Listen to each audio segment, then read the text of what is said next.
Okay, and we live. All right. We have switched We have. after Lucky punches microphone. A little bit. It's okay. We do it all the time. We do. Okay. Sorry if you couldn't hear me for a second there. I was leaning away as I'm blinking a lot. We have decided this exact moment is when, like, I'm getting allergies or dry eyes or something, and I'm very blinky. As I blink to fight through the pain, though. I'm kidding, by the way. I'm not actually, like, in pain. It's just my eyes are a little watery. I do want to remind everybody this episode is brought to you by our patrons. I had to fight really hard not to say patrons in a very dumb way, but I reeled it in. Anyway, our patrons are cool. They include names like, but not limited to, Adam Hart, Black and Call Me Zed, Carlos, Dragon, Ferris, Vice, Iceberg, Jeremy Vasquez, JDV 9000, Justin Faye, John, and Sentinel, Restar, Legendary Boss Hunter, Liam Kessler, Regent Raptor, Rise of Kenji, Rogue Robin, Trevor, Shumpire, some guy named Bob, and Baron the Crow. If you like what we do and want to see us do more, consider spreading us on Patreon. You are watching What's Up live with Lucky and Omega. That's Lucky on the ones and twos in the driver's seat. I don't know if Lucky actually timed that little hop to when I said the thing, but that's how it looked in the preview. And I am Omega. I don't know if I mean, our names are on every episode, but I don't know if we actually introduce ourselves a lot in What's Up. And what's up now? I usually do an introduction on the Monday streams when I'm in control. Yeah, we should probably do that a little more. Just because as much as What's Up is basically our, like, unrestrained weekly chaos. Our truly unbridled stream of consciousness. You know, we should do a little bit of onboarding for new people, just in case. I suppose. We do still get new subs. Occasionally. But yeah, hi, welcome to What's Up, a show that is mostly about video games and tabletop RPGs, but also sometimes about books and movies and animes. Life, philosophy, the existential. Yeah, sometimes we get for reals. Sometimes we stare into the long, dark vault of your soul, but I don't know if we're going to do that today. I've been having a weird past couple of days. But we got there's a lot of stuff happening. Lots of things are going on. You know, it's week 2-ish of Armored Core, which is, you know, leading to all kinds of discussion topics from people. Is the game too fucking hard? Is the game too fucking easy? Can these both be simultaneously true at the same time? Because the game is, you know, super nuanced and really in-depth. Personally, the last one is my opinion. Over the past week, I discovered the detailed stat screen. Oh, yeah. Where you can really get in there with your stats, and I did not realize right away in my first, like, couple hours of playing. But there's a lot of fiddly bits. Oh, yeah.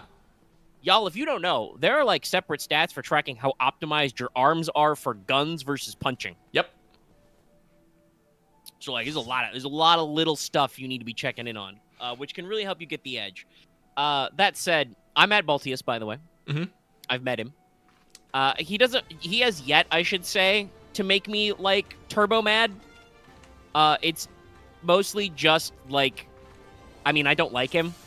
It has a lot of the things I personally define as problems with FromSoft boss design, where he feels like he's designed even in his first phase, which isn't even the real goddamn fight. That's right. We gotta have a fake fight before you get to the real fight. Phase 2. But he is designed even in that first phase to basically never get you a moment of rest, never get you a moment where you can just, like, tactically strategize or anything like that.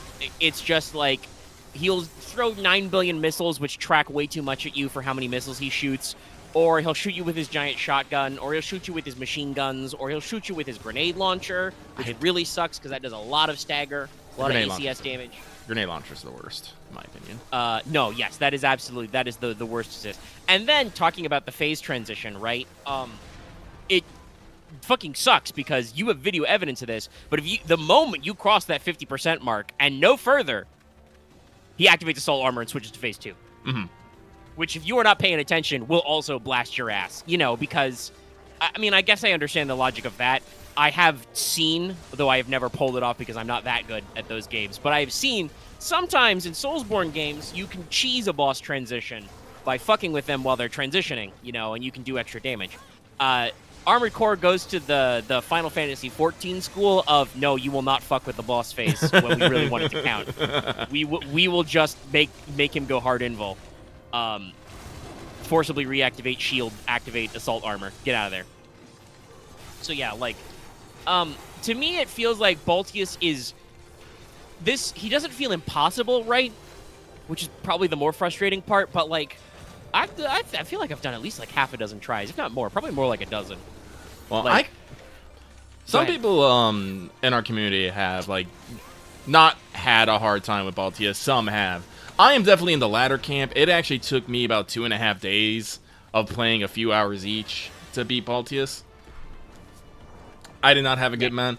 I would say I would get turbo mad, but I got turbo mad because I realized either this boss had a bug or is fucking literally hacking. We were talking about how I have video evidence. If I was on my PlayStation, I'd show you guys. But I actually have video evidence of Baltius. I'm building up a stagger guard and it just fucking vanishes. Not cools down. He doesn't do a thing. It just literally right before I hit him, it just fucking voids out. And I'm not able to get the stagger on him. So the boy fucking literally cheats.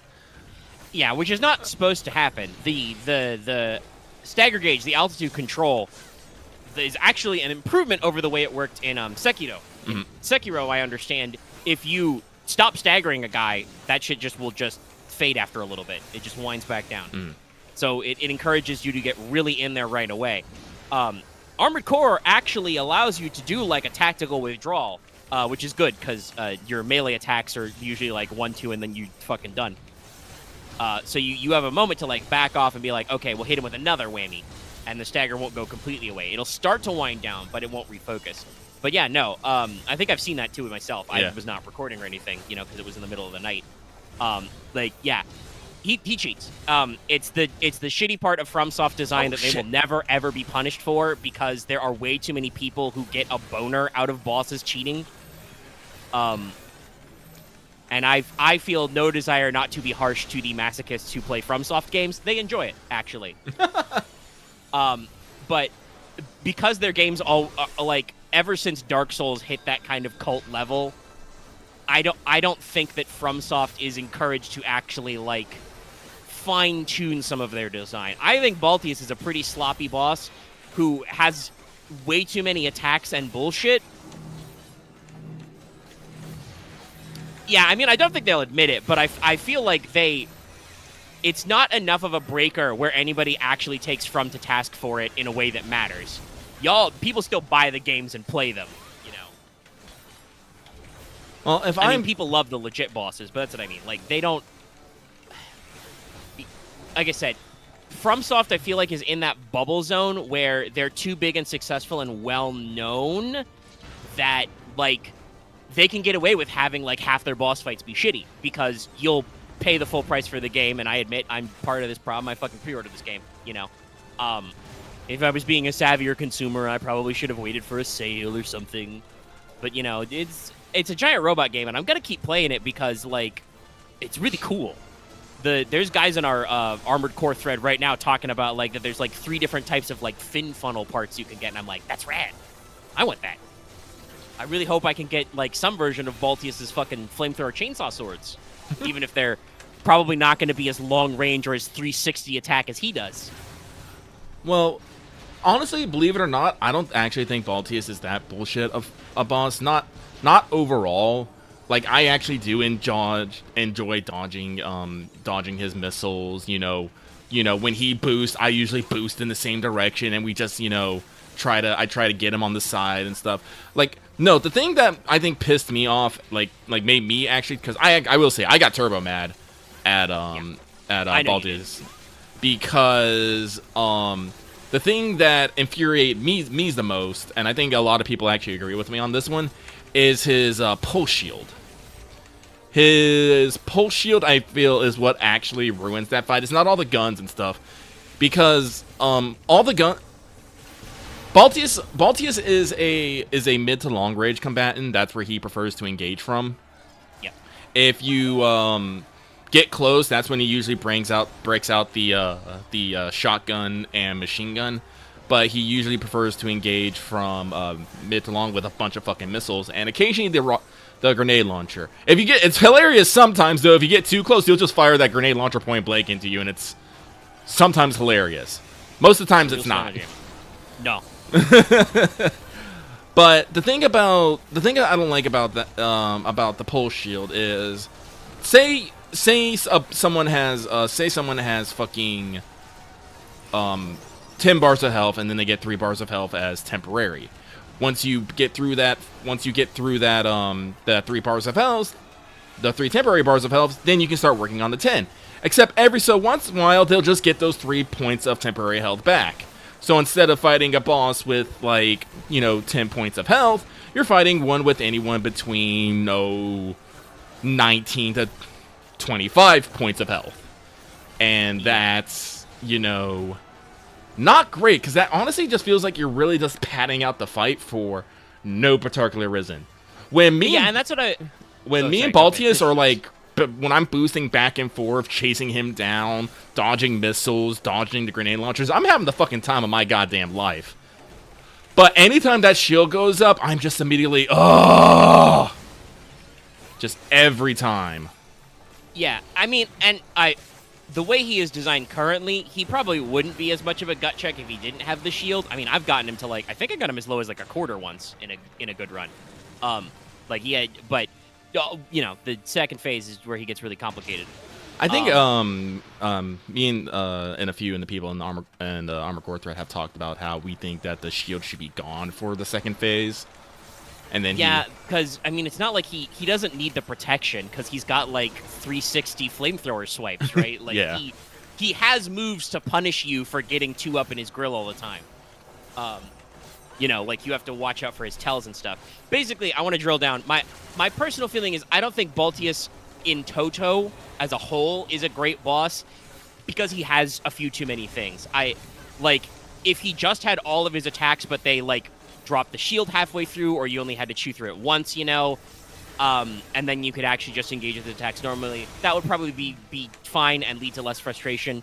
If he had the shield, but he used less attacks, and it was a more tactical, long-range chip engagement where you have to keep the pressure on, but, he can't do, 5 entirely different forms of damage to you that you all have to be aware of all the time.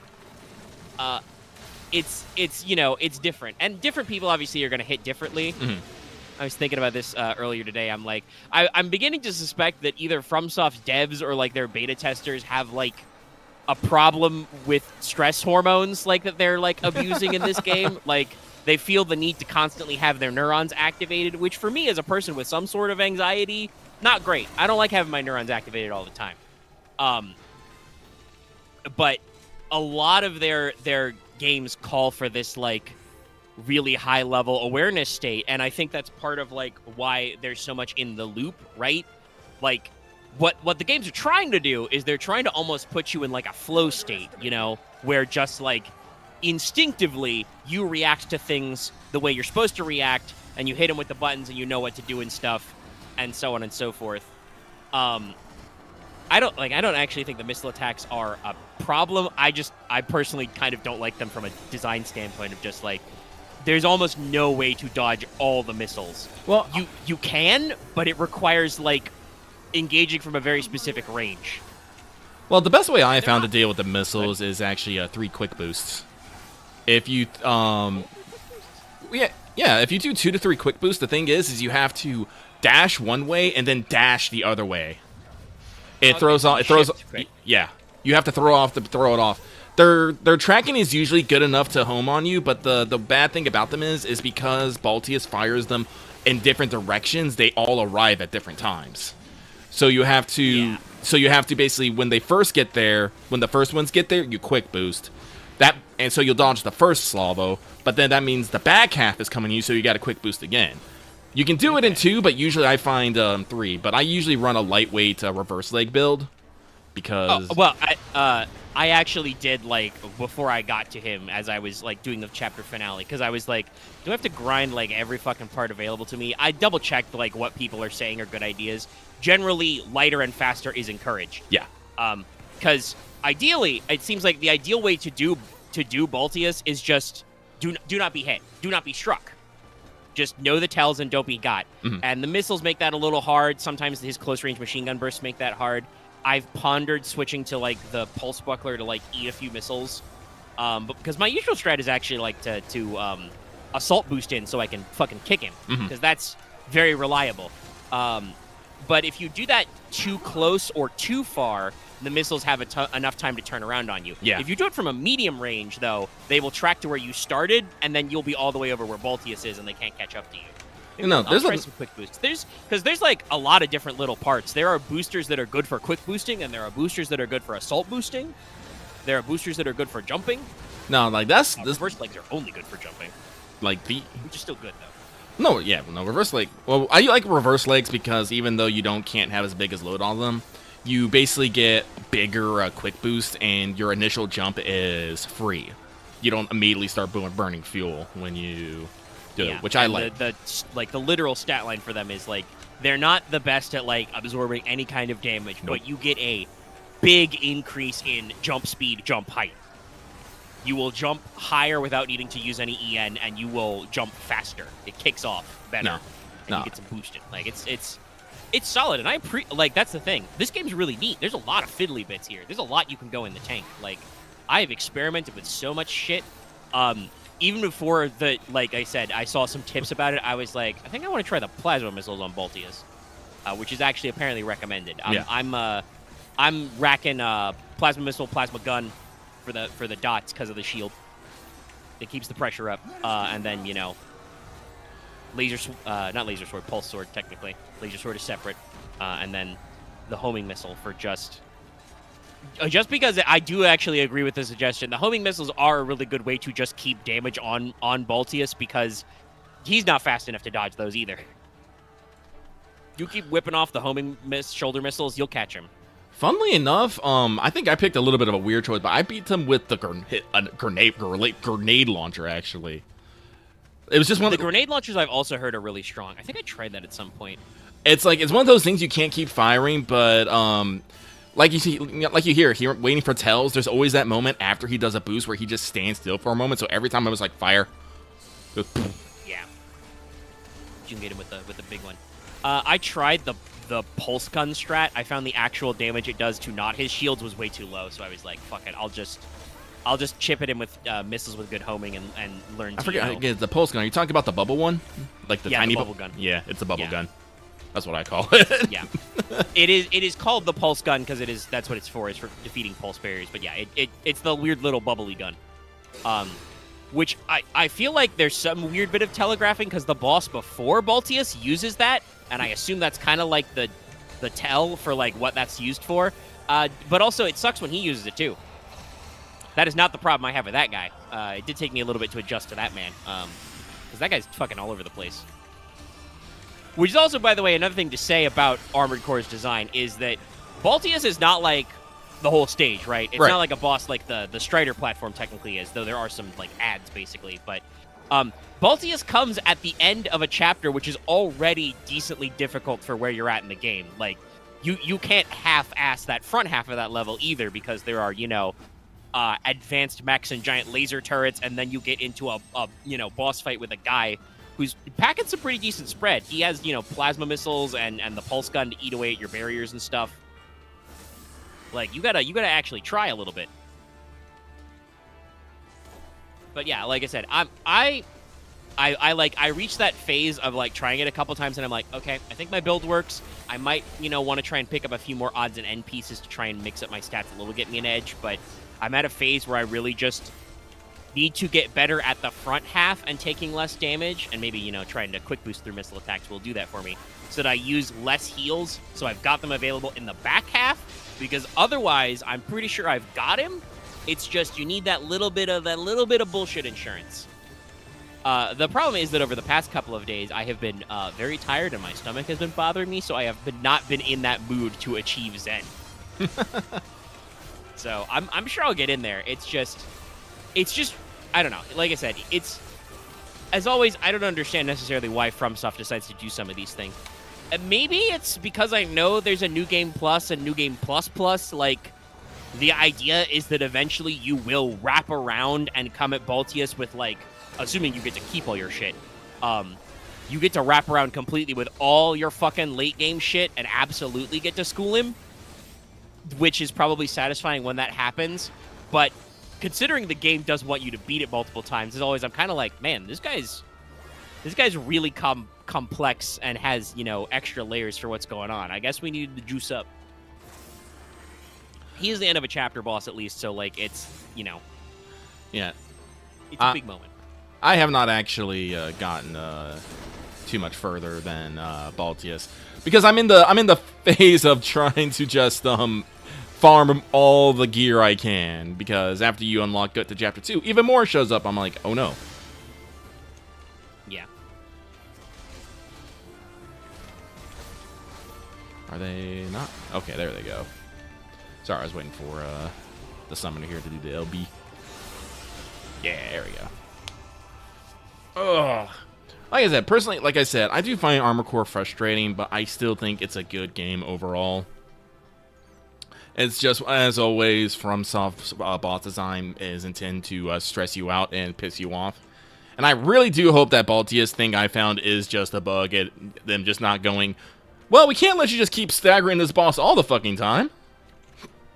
Ooh, yeah, if it is a genuine, like, error, they will fix that. Usually they don't, like, nerf fights unless there is, like, an error. And they do that, they're not just like, oh, well, fuck you, I guess. Like, if there's a bug, they'll fix it. I think I talked about a week or two ago. There was an update, like, in the past couple days. It was like 26 megabytes. Yeah, probably just correcting some minor stuff. Maybe getting some PvP in there.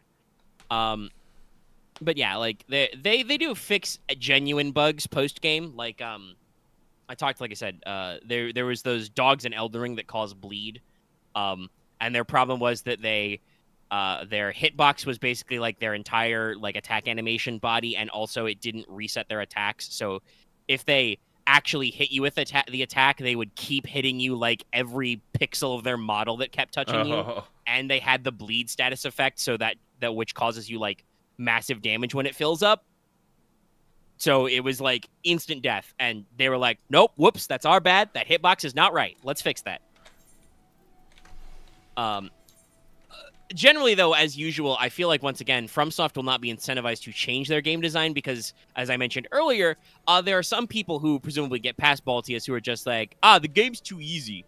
Because there is though naturally FromSoft does usually fix these as well, there is an OP meta build, which is tank treads, double shotguns, and Gatling cannons, I think. Yeah, you just put Daka downfield.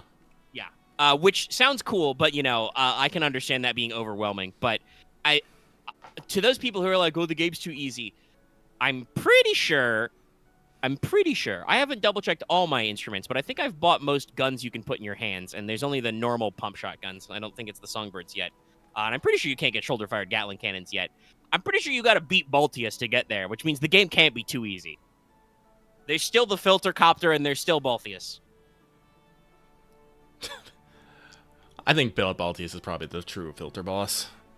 Oh, yeah, no, he is. The helicopter is a combination of slightly poor arena choices by From. I understand, again, why they needed to limit you to, like, the rooftop or whatever the fuck you're standing on, but as you have encountered, Aaron encountered, and like I said, I even saw a little bit of it. He kind of went mostly out of bounds one time. It does make the boss inaccessible for the strat you need to do. But once you know that is the strat and can execute on it correctly, the copter is easy as fuck. Like, it's not... That's more of a hurdle of your ability to infer information, which I'm not always the best at. It did take me, like, at least, like 1.5 tries to be like, okay, wait, they're telling me to use my air control. Am I actually supposed to just get up there and beat his ass? And yes, no. And I was like, okay. And once I got that, it's just, you focus on the moves. Where's Tank Program? Oh, shit, is Tank Program not in? He's not. Uh-oh. All of Eorzea is in danger. It is. Shit, what is he doing? I don't know. Luckily, we have a bunch of people playing dead in this spot. They're keeping Limsa down. Yeah, you got to keep Limsa secured to the ground. If you don't, the Lalafells in the back rooms will lift it up and take it away like ants. They will. I don't think I can get the angle to show the fucking Lalafells in the back room, but fuck. They exist. You can Google them. They exist. I've seen the images. I've seen the proof. But yeah, like it's I kind of so I admire intellectually FromSoft's dedication to their style of games, right? Legendary mentioned it earlier. FromSoft just doesn't do difficulty levels. They just don't do that. The difficulty is basically entirely like on their personal tuning of the game and on you based on how you build your build, right? Right. This means that people who are very good at system mastery who just look up stuff online all the time, will find the most broken build and go with it, and then when they beat everything, they're like, oh, game's easy. Get good, scrub. But if you pick a build that's suboptimal, you can absolutely get your ass clapped without even knowing. Yeah, without even knowing that's a thing. Because I don't think that at any point did the game teach me about the detailed stat menu for parts. It's just that I was like, oh yeah, it says I can do triangle, and then like pop open the full stat sheet, and it's like fucking seeing the matrix code, and I'm like, oh my god. In a good way, mind, because like I'm not the best at math, but those are actually, like, having played some FromSoft games, those kinds of in-depth stats are very important. You want to actually see, like, what your parts are doing for you. Yeah. No, and, like, they all matter from, like, the little things, and I guess it's very easy to see. Like, blue means it's better, red means it's worse, and you just gotta pick and choose accordingly. But no, this is, I think, something that I do think is a big glaring stain on Armored Core 6 is they don't necessarily explain any of this to you. You get your initial tutorial mission where they teach you how to do this. You get some extra tutorial missions where they explain, like how certain weapons work, but at no point do they really explain how to build a mech and what works against what. Like, and I think part of that is thematic. Like, from what I've seen, the way the story is written, you are a literal cog in the machine. You are barely alive and conscious. You are preeminently disposable. That is what the boss you fight before Baltius is about. Fucking calling out Walter for the fact that he sent... you're not, 621 for no reason, y'all. What happened to 619 and 620? Just, Yeah, like, you are a cog in this war machine for whatever the fuck Walter's got going on to find the coral, I guess. And, like,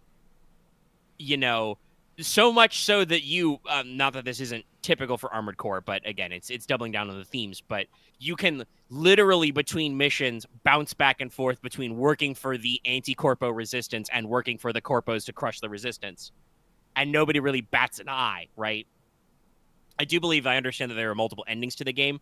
I do believe that there are actually choice points. There are forks in the plot where that does eventually matter.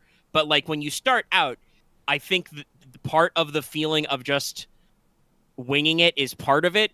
Like, and that's really a through line with a lot of FromSoft's game design is you're almost always a literal who. Like, you are not meant to be a great gifted chosen one. You are a literal fucking nobody, like you are a rando in a corpse pile who just happens to be more dedicated than the other corpses in the pile to achieve something, whatever that is. But again, this is like I said, I feel like I don't wish ill on any game company ever for the most part. But God, like I feel like I don't know what it would take, like what abysmal toe stubbing for FromSoft would have to do for them to actually change their design paradigm. Like, I feel like the way the story for Dark Souls games, and also this applies to like Bloodborne and Elden Ring as well, Sekiro is a little different with how they that one actually has like you are a specific player character. You're still an underdog, but like you are this guy, you have this mission, you know, it sets up character relationships and stuff. But the way that like a lot of Soulsborne games are written is described by the director Miyazaki as reflecting him reading Western fantasy novels as a kid with only a, you know, like high school grasp of English, right? And also, to be fair, even if you have a native fluent speaking level of English, some fantasy stories are just that fucking opaque anyway. It's true. You know, so many proper nouns. So I understand that a lot of those games' storytelling is written to be deliberately opaque, very piecemeal, you know, very self-selecting. Some of it's for tech limitations, some of it's just for feel. There's a lot of ambiguity. There's also still somehow like 5 bajillion forms of text, so that like there are still like translation and localization issues sometimes. Like there's a decent amount of like actual criticism in the fandom about how Elden Ring's translation is handled, because there are actually like some missteps in the translation, like where they like added proper nouns that maybe they shouldn't have added, and like I don't know if it was just for feel or what, but like one of the more, despite it being one of the more popular endings, the Age of Stars ending where you go through Rennie the Witch's subplot is like translated way more like spookier and eldritch in the English version, whereas in the Japanese version it feels more like just she's doing a clean break with the previous version of the world kind of a thing, you know? They make it spookier in English for some reason. Literally Stop Nobody, by the way. The Ranni's side quest subplot and her specific ending are like by far the most popular shit in Elden Ring. Hell, it's, you know, if I ever actually get off my ass and get back to Elden Ring, that's the thing I would go for. I'm fucking building a sword wizard so I can, you know, go down that route, because there's a lot of cool shit there. But you know, the fact that people praise them for this, even I've praised them for this. I love ambiguous storytelling, you know? Like, if you don't have to, for reasons of the plot, clarify exactly why something went down, real life is full of that shit. You know, history's written by the victors and all that. But also, I think sometimes that extends a little too far, and they like bake too much self-discovery into the game, and it costs them audience. There are people who just straight up don't play their games. It also, you know, causes negative play experiences for the players. They play something that is not fun because the game doesn't necessarily give them the training wheels to get in there.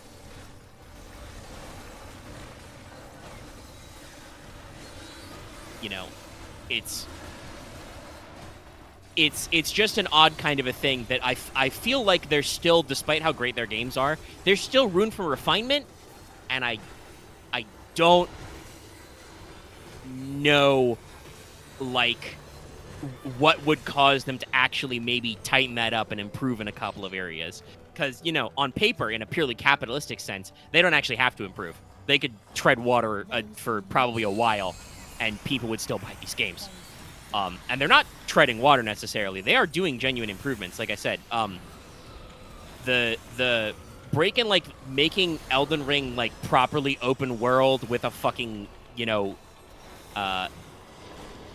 ghost antelope man, you know, torrent is constantly there that you can pull him out and ride, which lets you do a lot of dumb shit with bosses. The fact that the fucking, I cannot emphasize, as a person who was schooled by, you know, bullshit ledge physics in Demon Souls, the fact that the jump in Elden Ring fucking works is astonishing to me. I know that they made like 5 games between those 2 games, but I kind of would have figured that, once again, they'd have no incentive to change that. But they did. It's cool. Also, yes, Alter has a great comment in chat. There is a reason why Elden Ring and just in general Dark Souls lore videos are so popular. It's because the storytelling is very opaque and requires fucking research to do. But also because of their ambiguity and their lack of refinement, it allows there to be a lot of bullshit. There are things that you will read on the internet or see in these lore videos that look very well polished and very well researched that are just not fucking true. Like, they are assumptions based on small details or half-completed shit, or, like I said, even there are a couple of, like, sketchy translations in Elden Ring. And there's literal fake news out there. And you would have a hard time telling unless you're willing to go to the lengths of, like, researching and double-checking people, because the games are not necessarily super clear. And at sometimes, I think they delight in how unclear they are. Like, if you ask for art design notes on this boss, or, you know, game designer notes for this, you know, element, they're just like, yeah, it's a cool pillar I drew. What of it? And there's literally a YouTube channel called The Tarnished Archaeologist, I think it is, where, you know, this guy takes an approach to Elden Ring's lore as if he was doing real-world archaeology, like looking at the stratification, looking at the different design elements and stuff. There are times when I think, much like real-life archaeologists, he's absolutely full of shit. Like, there are ideas and concepts he puts forward to the game where I'm like, okay, buddy, you are reading way too much into this game. But that's partially the point anyway. But just, like, the fact that he can take this orderly structure, I've seen, like, there's a, like, hour-and-a-half long video of a guy, like, trying to explore the color theory of Elden Ring, because Elden Ring does do very specific things with colors being associated with factions, themes, and characters. You know, the Erd Tree is gold, the Golden Order is gold, America is gold, the Elden Ring itself is gold. So gold, good, but also order, normal. Most of your faith incantations are gold. Different colors of red have different importance, because there's, like, the Scarlet of the Scarlet Rot, but there's also the Scarlet of Mog, Lord of Blood, and the blood magic and stuff. And then there's the really bright, sickly yellow of the Frenzied Flame of Chaos and shit. Like, that's all, like, easy to understand. The Glintstone Sorcery of Rhea Lucaria and a lot of Rani stuff is this, you know, very, like, starlight blue, you know? There's vibes. There's definitely stuff to pick up there. But God, I would, if these guys have a design bible for all of this shit, I wish they would, like, wait a couple years and fucking publish it, just so that people could see what the actual intent was. Because I'd really like to, I'd love to piece this shit together more. And it's not even something you can get from playing these games half the time. Like, you gotta, like, do extra reading, you gotta play all the routes, you gotta find the fucking art books. It's crazy.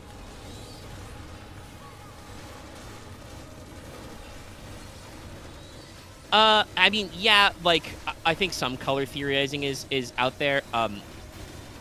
There's like a weird sub-theme people have like kind of cottoned onto in Elden Ring, that it might be about, like, alchemy and, like, the 4 color phases to make the magnum opus and stuff. And that's the kind of thing that even as much of an occult nerd as I am, I'm like, ooh, you guys might be stretching a little.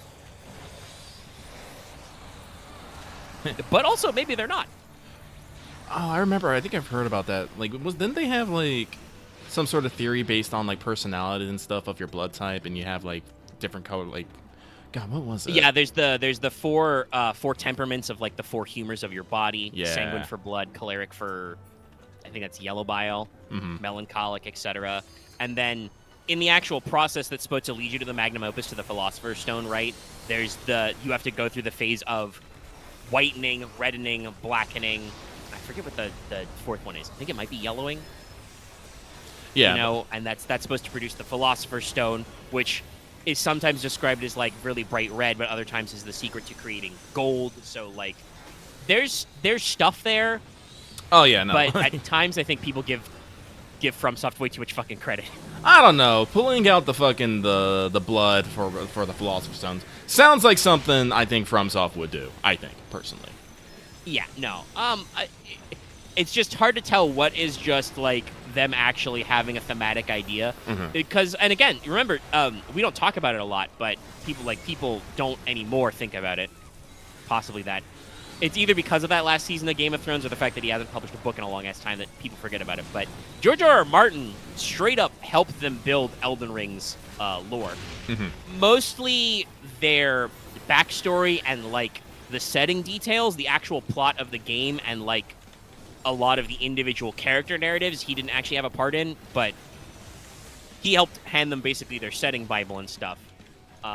Which totally makes a lot of sense if you think about it. The actual backstory for the Lands Between has a lot of, like, you know, outside tribes versus inside tribes. There's lots of, like, presumed religious conflicts. You know, there's dynasties. There's there's a lot of inter-sibling bullshit.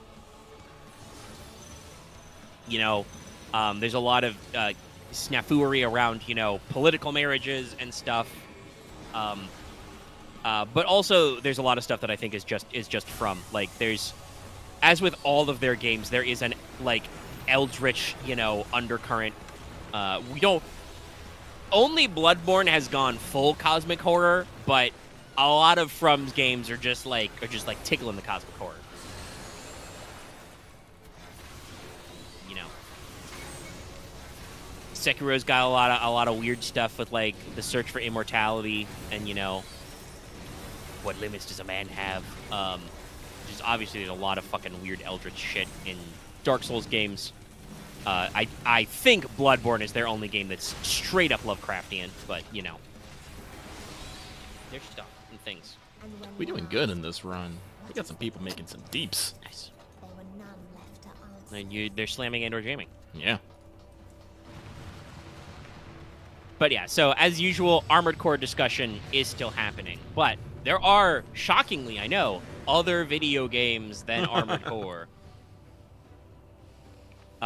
Probably one of the, of this time period, the most anticipated game release other than Armored Core, would be doing Starfield. It came out. And it's come out to generally positive reviews. The Metacritic score for PC is 88 right now. Let me actually... And it's an 87 for Xbox.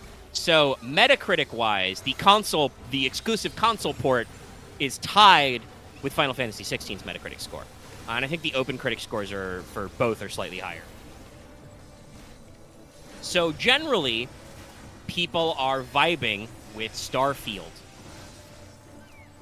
Which, you know, I'm not...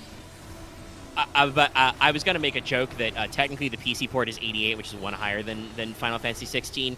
I suspect there are some people whom I share a fandom with who are probably going to make a lot of smoke about that. I don't actually give that much of a fuck. I will be... depending on things, more nettled if, Starfield will inevitably get recommended for Best RPG this year, and if it defeats Final Fantasy 16, I will probably be a little nettled about that. But also, Best RPG this year is going to have a metric fuck ton of competition. I'm still not unconvinced that despite the fact that people do say that it has a little bit of a rougher back end. I've heard some rumblings about the third act of Baldur's Gate 3 that overall that game will probably, like, take the minds of critics and gamers more than even Starfield and Final Fantasy 16, right? I won't be mad if Baldur's Gate 3 wins. No, and I wouldn't be upset by that. Like, it seems to deserve the praise. People are you know, fucking rocking for it. Mm-hmm. Like, even like I said, I've heard rumblings of a little bit of critical rollback of, like, people all actually experiencing more of the game and noticing a few more of its flaws. As always, I haven't, honestly, just because I'm in no mood to purchase Starfield day one anyway. No. Not only do I not have the budget for that at this time, especially with some guaranteed bangers for me coming out soon, but also just in general, like I said, I'm gonna fucking wait for a little bit of the mods to concrete this. Honestly, but I have seen a few reviews myself. Go ahead, Lucky. I know this might be a little weird to say, but I feel like like, I think people are too forgiving of Starfield. I think. Now, I say this because I've seen a few reviews, and a lot of people are like, oh, how are the bugs? It's like, oh, no worse than usual. I'm just like, wait a minute. Ooh, that's still pretty bad. Yeah. If it's worse than usual. I mean, it's like, it's no worse than usual. But it's still one of those things of, like, you know, these games are, like, I've heard people talking about, like, you know, a lot of texture glitches, a lot of,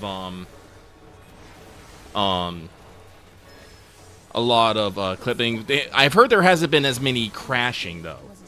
I heard that's less. That's good, and that is an improvement. Yes. Having played having played Skyrim on multiple releases, having played Fallout 3 and Fallout New Vegas, and I didn't have this problem with Fallout 4, but I've only played a little bit of Fallout 4. But like,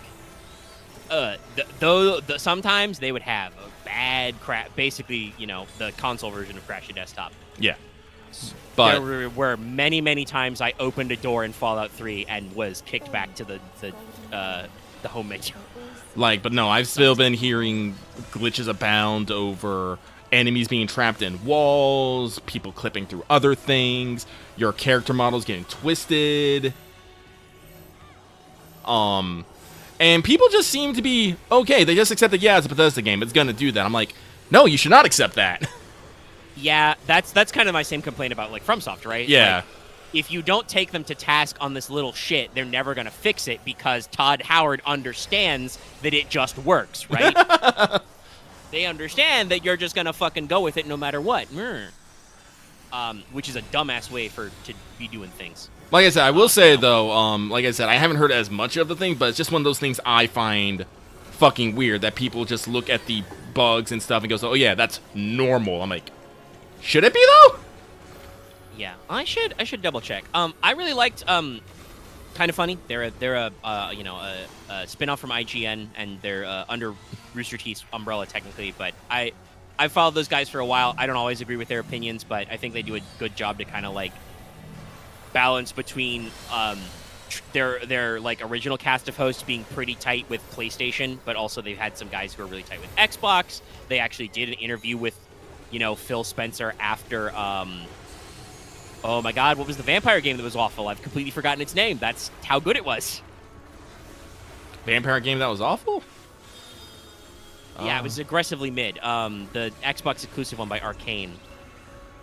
Did it have red in the name? Did it have blood? Was it blood red? Fucking, fuck, I forgot the name. Redfall! Yeah, I can't. Redfall, yes. Thank you, Axe. It did have red in the name, yes. After that got, like, a 70 and was like, y'all, this is not great. There's like a good game in here, but this is super undercooked. Like, they did an interview with Phil Spencer where he was, very apologetic for the hour or so that interview existed. But, like,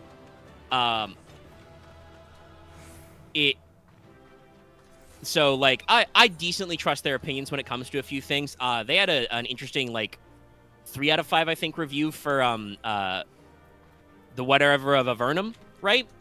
Which also actually launched not too far ago. Where, like, basically saying that game actually did its due diligence and does the work to get you attached to its characters, even if you might not think that from its dialogue. And they try to do a decent amount of world building, but they can get a little lost in it. And they do some really interesting things with gameplay, but also there are some parts that are really repetitive. So I'm like, that's okay. That's interesting. But, like, I like the way they started their, like, short, you know, posted on, like, Twitter and YouTube Shorts review for Starfield, which is like, okay, what's your score? 4 out of 5. Their main host, Greg, he turns to their reviewer and says, okay, why is it not a 5 out of 5? And instantly has a couple of nitpicks about it. Apparently the inventory system is awful. I've heard that everywhere, by the way. Yeah. Yes, no, it is universally agreed that the inventory system sucks, and there's no local map navigation, so you can get your ass lost really easy. Yep, I've also heard if you're, like, in a city, there's no, like, city map where you can be like, hey, where the fuck is the gun store? So here, like, in that same... I hear, like, just the navigational UI is kind of mid overall. Like, you can't save planets that you've been to that you might want to go back to at some point and stuff like that. You have to put down a base beacon, which you only have so many of. Yeah. So, And my problem with, and the reason why this doesn't make me want to beat down the door to get it, my general problem with Bethesda is, with these kinds of RPGs, the only time they're going to fix half this shit is when they release, Starfield Game of the Year edition in like 2 years or something, you know? Or maybe we'll get a non-DLC patch with a DLC update. yeah, I bet there is already. Yeah. So this is why I'm like, I'll pick it up like maybe on sale or later, or maybe when they start offering bundles, I'll figure it out. Because like, I do think I want to play this game, because the thing that I think is giving it a lot of these good scores is what people say is the feeling of immersion, the feeling of exploring motherfucking space is good. And I'm like, okay, that's what I'm here for. I as a well-known enjoyer of capital letters space. Space. Not capital S space, capital all letters. Space. Fuck space. That's what I would want to play Starfield for. But also, I am exactly the kind of person who would, play for like 2 hours and be like, oh my god, my fucking inventory is a mess. I am fucking lost. What the fuck? So, as usual, Bethesda will leave it to fucking basic unpaid interns to fix things with mods. But also, with mods, I'll be able to do other stuff like, maybe I'll, somebody will mod like a Gundam in there. Maybe there'll be character skin mods. I can pretend to be my favorite characters from other sci-fi franchises that I can't think of right now. There'll be stuff. There'll be people who will get very deep in and meander with some stuff. Hope someone's working on a Monster Girl mod. Please and thank you. Oh, almost assuredly. But the erotic modifications to Bethesda's games always seem to go ham. Yeah, they do. People are already probably trying to figure out to get their big titty jiggle physics jizzle. Also cats. Their big titty jiggle physics body type mods from Skyrim to work again, to just see if they can do that shit. And who knows, they might. I don't fucking know. The main thing that like I feel kind of unimpressed about is the comments about, oh, no more bugs than usual. Guys, do you remember this game was supposed to come out almost a year ago to compete with God of War Ragnarok, and then Bethesda and Microsoft were like, nah, we're not doing that. It's probably because if the game had come out then, it would have been a fucking disaster. I can only imagine if it still has a, while acceptable, noticeable amount of bugs, what it must have been like, 9 months ago. And wasn't that their like second delay? Wasn't it supposed to come out in 2021 originally? I don't think it was supposed to come out in 2021. Was it always November of 22? I don't remember. They were originally going to aim for like the Skyrim date, their special Bethesda day. I don't remember all the details because this game has been announced for a bajillion years, much like Elder Scrolls 6, which has literally only just entered pre-pro. Even though they announced it fucking... God. They literally announced it right after Starfield because I think they needed to do a major band-aid after Fallout 76. But yeah. Okay, so now the first official release date we got was last year sometime. But yeah, so like I'm glad that they did the smart thing and took the time to cook this game more. I kind of feel like 88's pretty good. There are people giving it perfect. There are people giving it lower scores. It'll be improved by mods. It'll be improved by DLC. And I mean, like, in terms of just raw hours, the fucking DLC for, Skyrim did so much for my amount of just bullshitting. What was it? Hearthlight? Whatever the fucking house one was. Oh my god. I think that has added, like, literally hundreds of extra hours to all my Skyrim playthroughs just because I'm like, I really want to build a house. Oh, shit, now I need to furnish my house. I've got a trophy room. I need to find some very specific shit to build the fucking taxidermied enemy stands that I really want in here. And I could always put the fucking Chorus Reaper in there because it just required, like, four chitin. Whereas if you want to put, like, a saber-toothed cat, you gotta, like, have, like, 2 saber teeth and a pelt and maybe some claws or something. Ugh. But yeah, like I'm sure there is the potential for the bajillions of hours in there. I do feel like a little disappointed that they have been cooking and hyping this so long and it's still I mean, it's pretty good. I mean, it's pretty good. I'm like, I wouldn't say I'm excited for it. I don't think I can really be excited because I have so many other games in my wheelhouse that are coming out like soon. TM. Oh yeah. So like, it's Let me something see if I I can find definitely it. want to play, and I will. Like honestly, even playing it vanilla. Well, I don't know if I'll play vanilla. I might need an inventory mod at the very minimum. Here's what I'm gonna do. I'll put it on my Steam wish list if I haven't already. I'll wait for it to go on sale for like half off maybe or something stupid like that. Ah, I'll buy it. I'll download it. I will go on our games channel and I will be like, "Hey yo, what mods should I install?" And then the like 4 people we have in our Discord who are always on top of that thing are gonna like hand me like 5 different mod lists I can pick from. yeah. Like, and then that'll be my improvement of that experience. And I'll probably get some sort of map UI and some inventory UI, and I'll probably be good to go right off. What is it about video games and maps, Lily, though? Like, not that it was actually a detriment, but 16 had some weird stuff with maps. Like no mini map having to do pause map. I see Alter over there. Oh shit.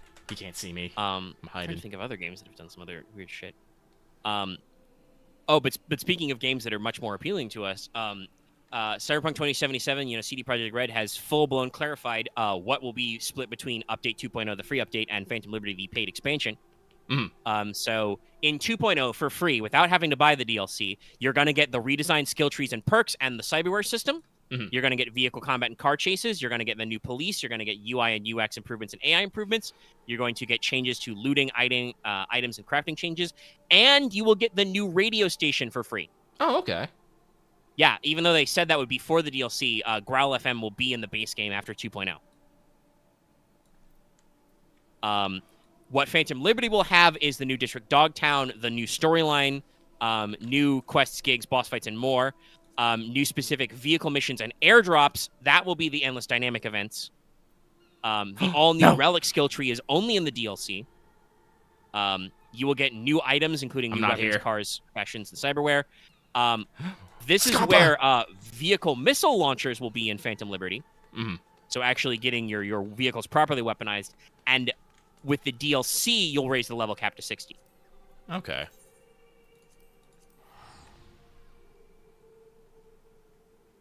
So, like, first of all, that's pretty good both ways. Like, that makes Phantom Liberty absolutely worth the investment. But if you, like, just can't right now for some reason, you will still have a whole ass new game to play, literally, because you'll have to, like, respec your V anyway because they're doing the skill changes and shit. So, like, that's pretty rad. No, don't follow me. Stop following me. Ah! You got to play hide and seek. But yeah, so that's Cyberpunk's firing up. That's cool. And that I'm way more excited about. But that's because that's an update to a game I've already put like 200 hours into, and they're gonna do an update that's gonna give me like another 200 hours probably. So like, yeah, I'm theirs. I'm not gonna say that like Starfield isn't gonna be another 200-hour game. Sorry, I just clicked in our Armored Core thread, and there's a very good beam. Oh, I gotta go see it now. This sparks joy.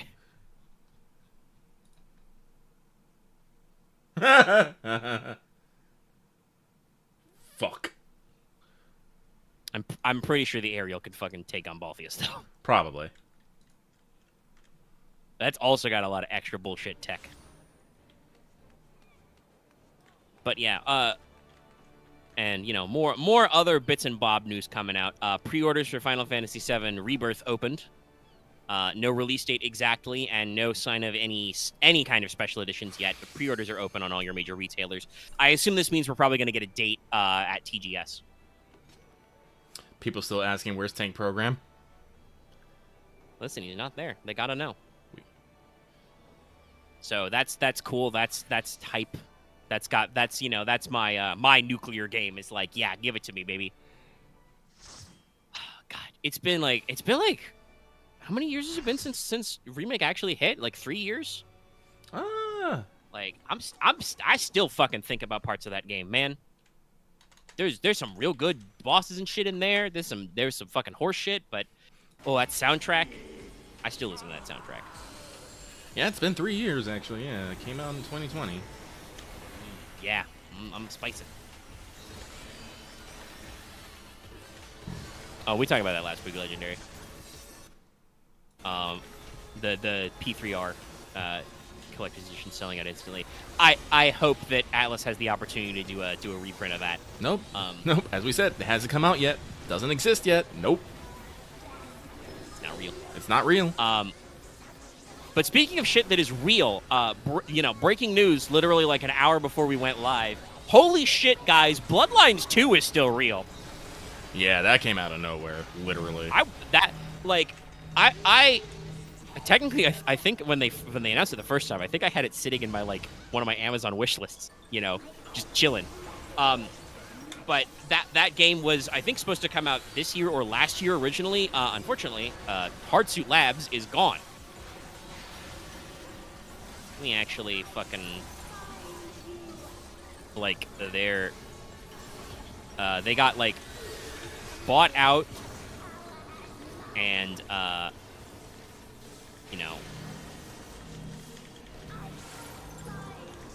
moved around. Yeah, so Paradox. By the way, Paradox Interactive straight up owns the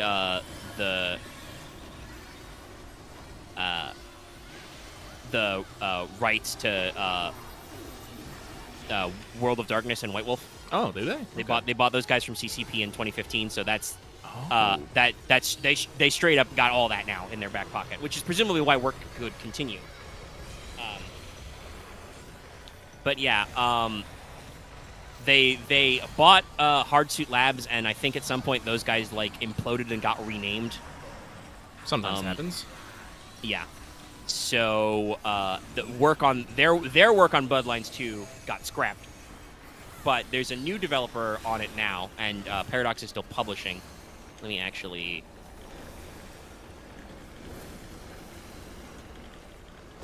Yeah, Bloodlines 2. The developer is The Chinese Room. They're a British developer. Let's see, what's their gameography? Okay, they developed Amnesia: Machine for Pigs. Huh. And they did some Half-Life mods. They're more famous for more story-looking games, it looks like, and adventure stuff. Like they did Dear Esther and Everyone's Gone to the Rapture. I heard Dear Esther was pretty good. Yeah, I've heard of these games but never played them. This does seem like a little bit of a departure for them based on the trailer, though obviously I think they're probably going to reuse whatever. Again, because Paradox probably owns all these assets and all this work product, they're probably not going to throw anything out. So they're probably reusing whatever Hardsuit started with. On the other hand, that makes me feel more positive that we're still going to keep a lot of our immersive sim role-playing shit in there, even though that's not shown off in any of the trailers so far, because... I mean, it's it's Vampire the Masquerade. You gotta have that. It's what it's about. You gotta pick your knight kindred and experience your vampire gothic superheroes fantasy. The gothic superheroes part is definitely in there. Yeah, I'm about to say, if it's all fucking combat and running around, I'm actually gonna be a little bit disappointed. Vampire the Masquerade is just about the political and underbelly machinations of you and the other fucking kin. As much as it is, popping fucking claws and doing fucking aggravated damage. Yeah. The trailer they got focused on that really in detail. It did still have some story beats, like some suggestions of stuff that's actually kind of important and meaningful, some teases of characters and stuff. But it was focused a lot on very basic bitch first-person gameplay. Not that didn't look good. There's a fucking clean punch rush in there. I think it's a little too clean. Oh yeah, I mean it looks a lot like previous footage. So it's still. They say it's going to come out next year. Like I said, they've probably had some development handed to them. The trailer's not very telling right now. No. It's Like, specifically they did say that the footage is they say post alpha. yeah, Yeah. we're not quite to beta testing, but it's after their initial alpha phases. But like, you know, they showed off a handful of vampire powers. Like celerity stuff to go fast, some other weird shit. There's some like blood range attacks and stuff, some super strength. There does appear to be some vampire parkour, which was already suggested in like the previous versions of the game. I will say, I did love the move where you trip the guy, then you just reach up, grab the face, slam him down on the ground. I was like, no, that was good. I love that. Give me more of that. That's always a good power move. And like the animations are pretty crisp. Like they've rigged it up, but they didn't show off any kind of like weapons, either melee weapons or ranged, because that is normally a thing. You can, just pick up a fucking gun in, Vampire the Masquerade. Honestly, being a vampire wielding a gun is probably more practical to preserving the Masquerade than using your vampire strength to obliterate hobos and gangbangers. That's actually, generally not encouraged. Unless you make sure to absolutely kill everybody. I wonder if the Seattle vampire LARP scene is gonna have a fucking field day with this. By the way. Oh, probably. It's still set in Seattle, so. Yeah. And like you said, this trailer didn't really show off. There were no dialogue interactions. There were no like story cutscenes. There was no like role playing. There was no use of social powers, which is a huge thing for certain vampire kith. They're all about the social manipulation and the fucking mind powers. Pretty sure we did get to see a Nosferatu though. Yeah, no. We got a little variety, but like I said, there's none of the actual politicking parts were shown. There was no like maybe there was a little technically stealth in there, but it was mostly our nondescript first-person vampire fists fucking clowning on guys. Which is probably will still. I mean, at least if they keep this level of animation detail in the whole thing, that'll probably be at least a little satisfying, but would be a little undercooked for. No, like Mid Bahamut blast. Yeah. They got it I saw though. you casting spells. Yeah. Yeah, they'd be alright. Sponsored by the Shadow Government. Core. Hey! It looks like it would have core save gameplay stuff, but I already got this one. I'm gonna see if I can get it again. I do hope that in allegedly a year, they can really expound on that and show you some more cool stuff. Because I've played a little bit of the original Vampire the Masquerade Bloodlines. Unfortunately, that game is buggy as hell and runs like shit. Mods fix that. Even if you patch all that out, it's still kind of buggy. But it's got a lot of stuff in it, and it's neato. It's got neato things. So like, there's definitely some appeal there. I should make sure to get it patched. I think I own it on Steam, specifically through Steam, so I can easily reinstall wherever. But yeah, there's a lot to it, and a lot of it really is in those dialogue options, character interactions, setting up shit and stuff you can do. It's a cult classic video game for a reason. So I'm hopeful we can spice that one up. I'm just again shocked that like after sitting there waiting on it for so long that it actually is coming.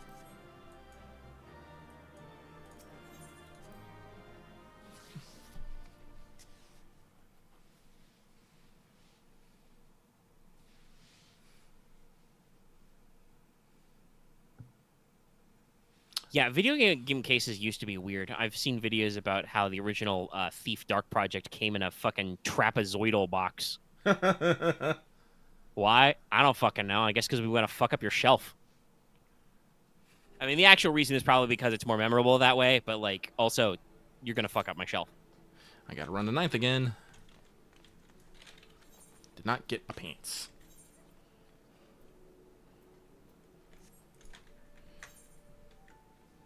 But yeah, let's see. There was a new Eternites trailer. Yeah, actually, Eternites is actually I don't think people are the hypest about it, but people seem to be in. Apparently, there was enough popular demand for it that they are going to do a physical release at some point. No news on that yet. But the more impressive thing is they actually bumped up their release date. Instead of, things being delayed, they're like, no, we done. We can move it up. What was it? I believe it was like from the 29th to like the 21st.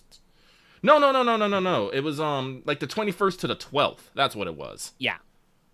Currently scheduled for the 12th. Yeah. So it's coming out a little bit, and right now, if you pre-order it digitally, you can still get like 10% off on PlayStation Plus. I probably will lock that in a little bit.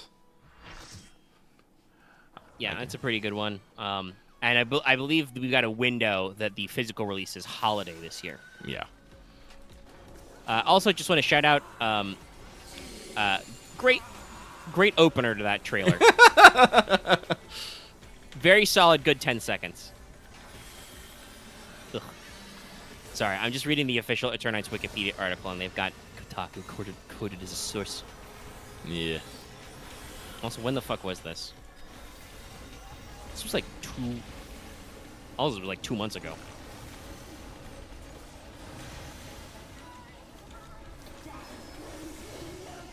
But I am excited for that game. I don't know. Maybe I don't want.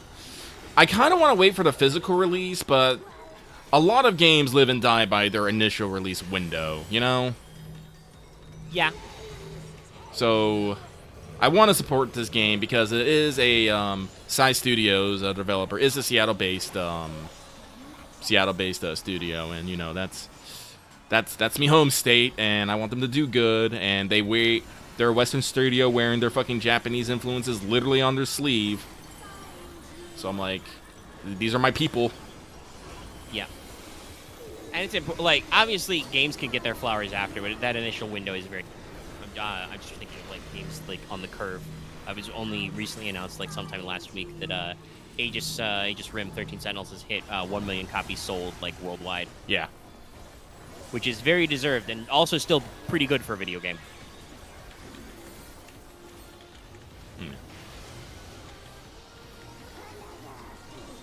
Still, yeah, still making numbers. Good to be in there.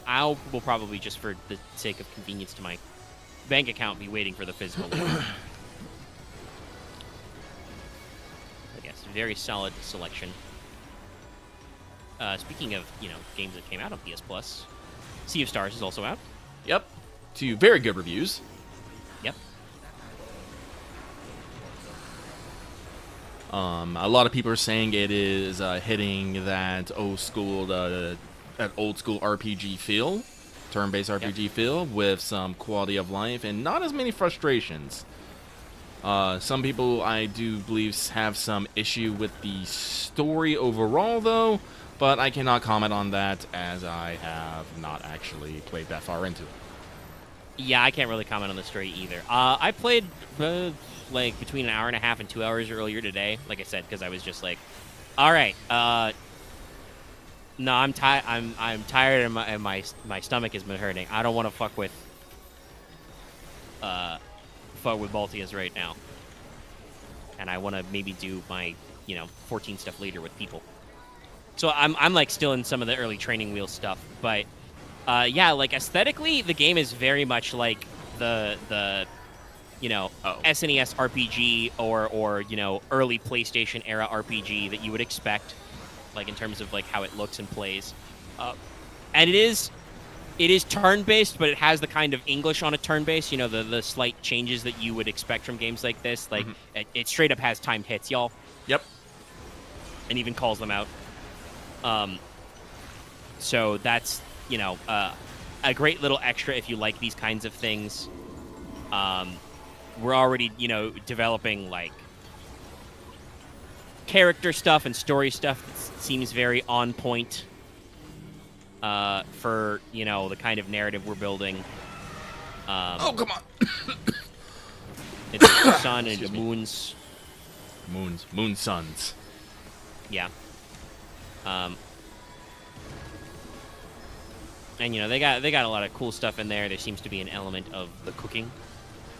There might be I've some. received many free tomato clubs in my time. There may be some fishing later. Yeah. But yeah, if you are one of those people who, on paper anyway, is hankering for a classical RPG experience with the turn-based stuff and everything, go on. Like, go for it. Go in. It's good. Yeah. Like, it's got the stuff you crave, and it's got a little more. And I can see instantly the, like, quality of life. Like, literally, the game has a little, adjustable options thing called relics. The two of them they give you right away is basically, quote-unquote story mode on, which is just you get 100% extra basic HP and you full heal after every battle. Which is a mechanic in just some RPGs in general, but, like, if you're down to clown with that style, there you go. You can turn that on for a little bit of an easier experience. You don't got to worry about the RPG, like, health grind, though it doesn't, like I said, it doesn't seem like that tough to me in that respect either. The other just turns on a visual cue when you actually perfectly timed mechanics, which I do have turned on because I want to practice my timing. Mm-hmm. So, like, that's a good feature to have. The more games should have that. A giant rainbow star fly out of my head when I do a good job and press the button at the right time. Like, that's just some good old-fashioned positive reinforcement there. But yeah, no, like I said, I've only played like an hour and a half, and already I'm like, nah, this is good. This is charming. We got a base of our characters and stuff. There's obviously some fucking deeper shit. It's got a framing device, which is kind of nice and interesting. A little fourth wall breaky, but still on point. But it's got the classic tropes you want. There's a little world map. There's other stuff. It's got a very strong star-based theme, which for some reason reminded me of Exalted for a little bit. Chad, do you know about Exalted? Speaking of White Wolf RPGs, I never actually played all Exalted. Oh, I've never actually played Exalted either, but that's because playing Exalted is very complicated.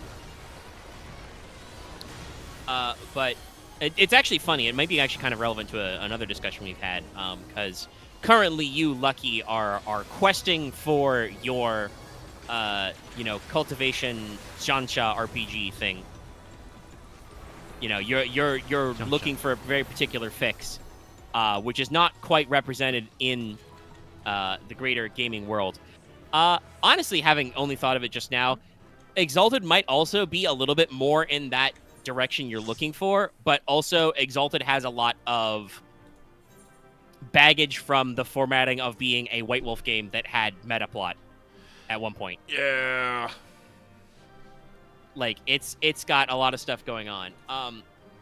The basic rundown of the tabletop RPG Exalted is pretty simple, in that it's not simple at all. There's a lot of proper nouns, but basically, there's it's got a super mythic high fantasy setting, which is definitely much more Asian inspired, like plays much more to classical Chinese and Japanese fantasy works than to a lot of the Western Gothic stuff you see in White Wolf's other game lines. Not that, like, there haven't been some very weebish and honestly sometimes a little too on the nose, lineups for stuff in Werewolf or Vampire or whatever, but Exalted is much more as the people who play D&D say, the weeaboo fighting magic. So basically, in creation, there are primordial beings who created all of creation, and they suck like they usually do. They're primordials. They're fucking around. So they created all the mortals in creation and the gods. So the gods flip on them and fight them. They got two of the primordials to flip. They were led by, the unconquered sun, and Luna, the spirit of the moon, seduced Gaia to their side and all that stuff. And they decided to defeat them with these guys called the Exaltedids. So, the Exalteds come in a couple of different flavors based on where they get their power from. They are basically, I think they're supposed to be mortal souls originally who are, like I said, exalted. They are chosen by one of these powerful beings to get some stuff. There's the solar exalted, who are, sun themed. There's the lunar exalted, who are, kind of shapeshifty trickstery themed. They have like animal tails and stuff. There's the dragon blooded exalted, who have elemental powers, and there's the sidereal exalted, who are based on like the maidens of fate and like different celestial bodies. They're also supposed to be alchemical exalted. And everything's hunky-dory, but the primordials were very mad, and they cursed everybody so that the solars would eventually succumb to the great curse and freak out and destroy all creation again. So the sidereals, who are also cursed, by the way, Everyone's cursed. They come up with a plan to flip on the solars, get the dragon blood to overthrow them, and then imprison the exaltations of the solars for a little bit, leaving the dragon blooded to rule over creation and all that other fun stuff. But there's a little thing where it didn't stick. Of course it didn't. So the solar exaltations break out, so there are solars now, but also some of the underworld stole some solar exalts and made abyssal exalted, which are like solar exalted, but goth. I knew there was going to be a butt goth in there somewhere. It's White Wolf. True. Also in the second edition, they added infernal exalted, which are like exalted, but from hell. Because hell is separate from the underworld. They've also added a couple of other like styles for the third edition that I don't know a lot about.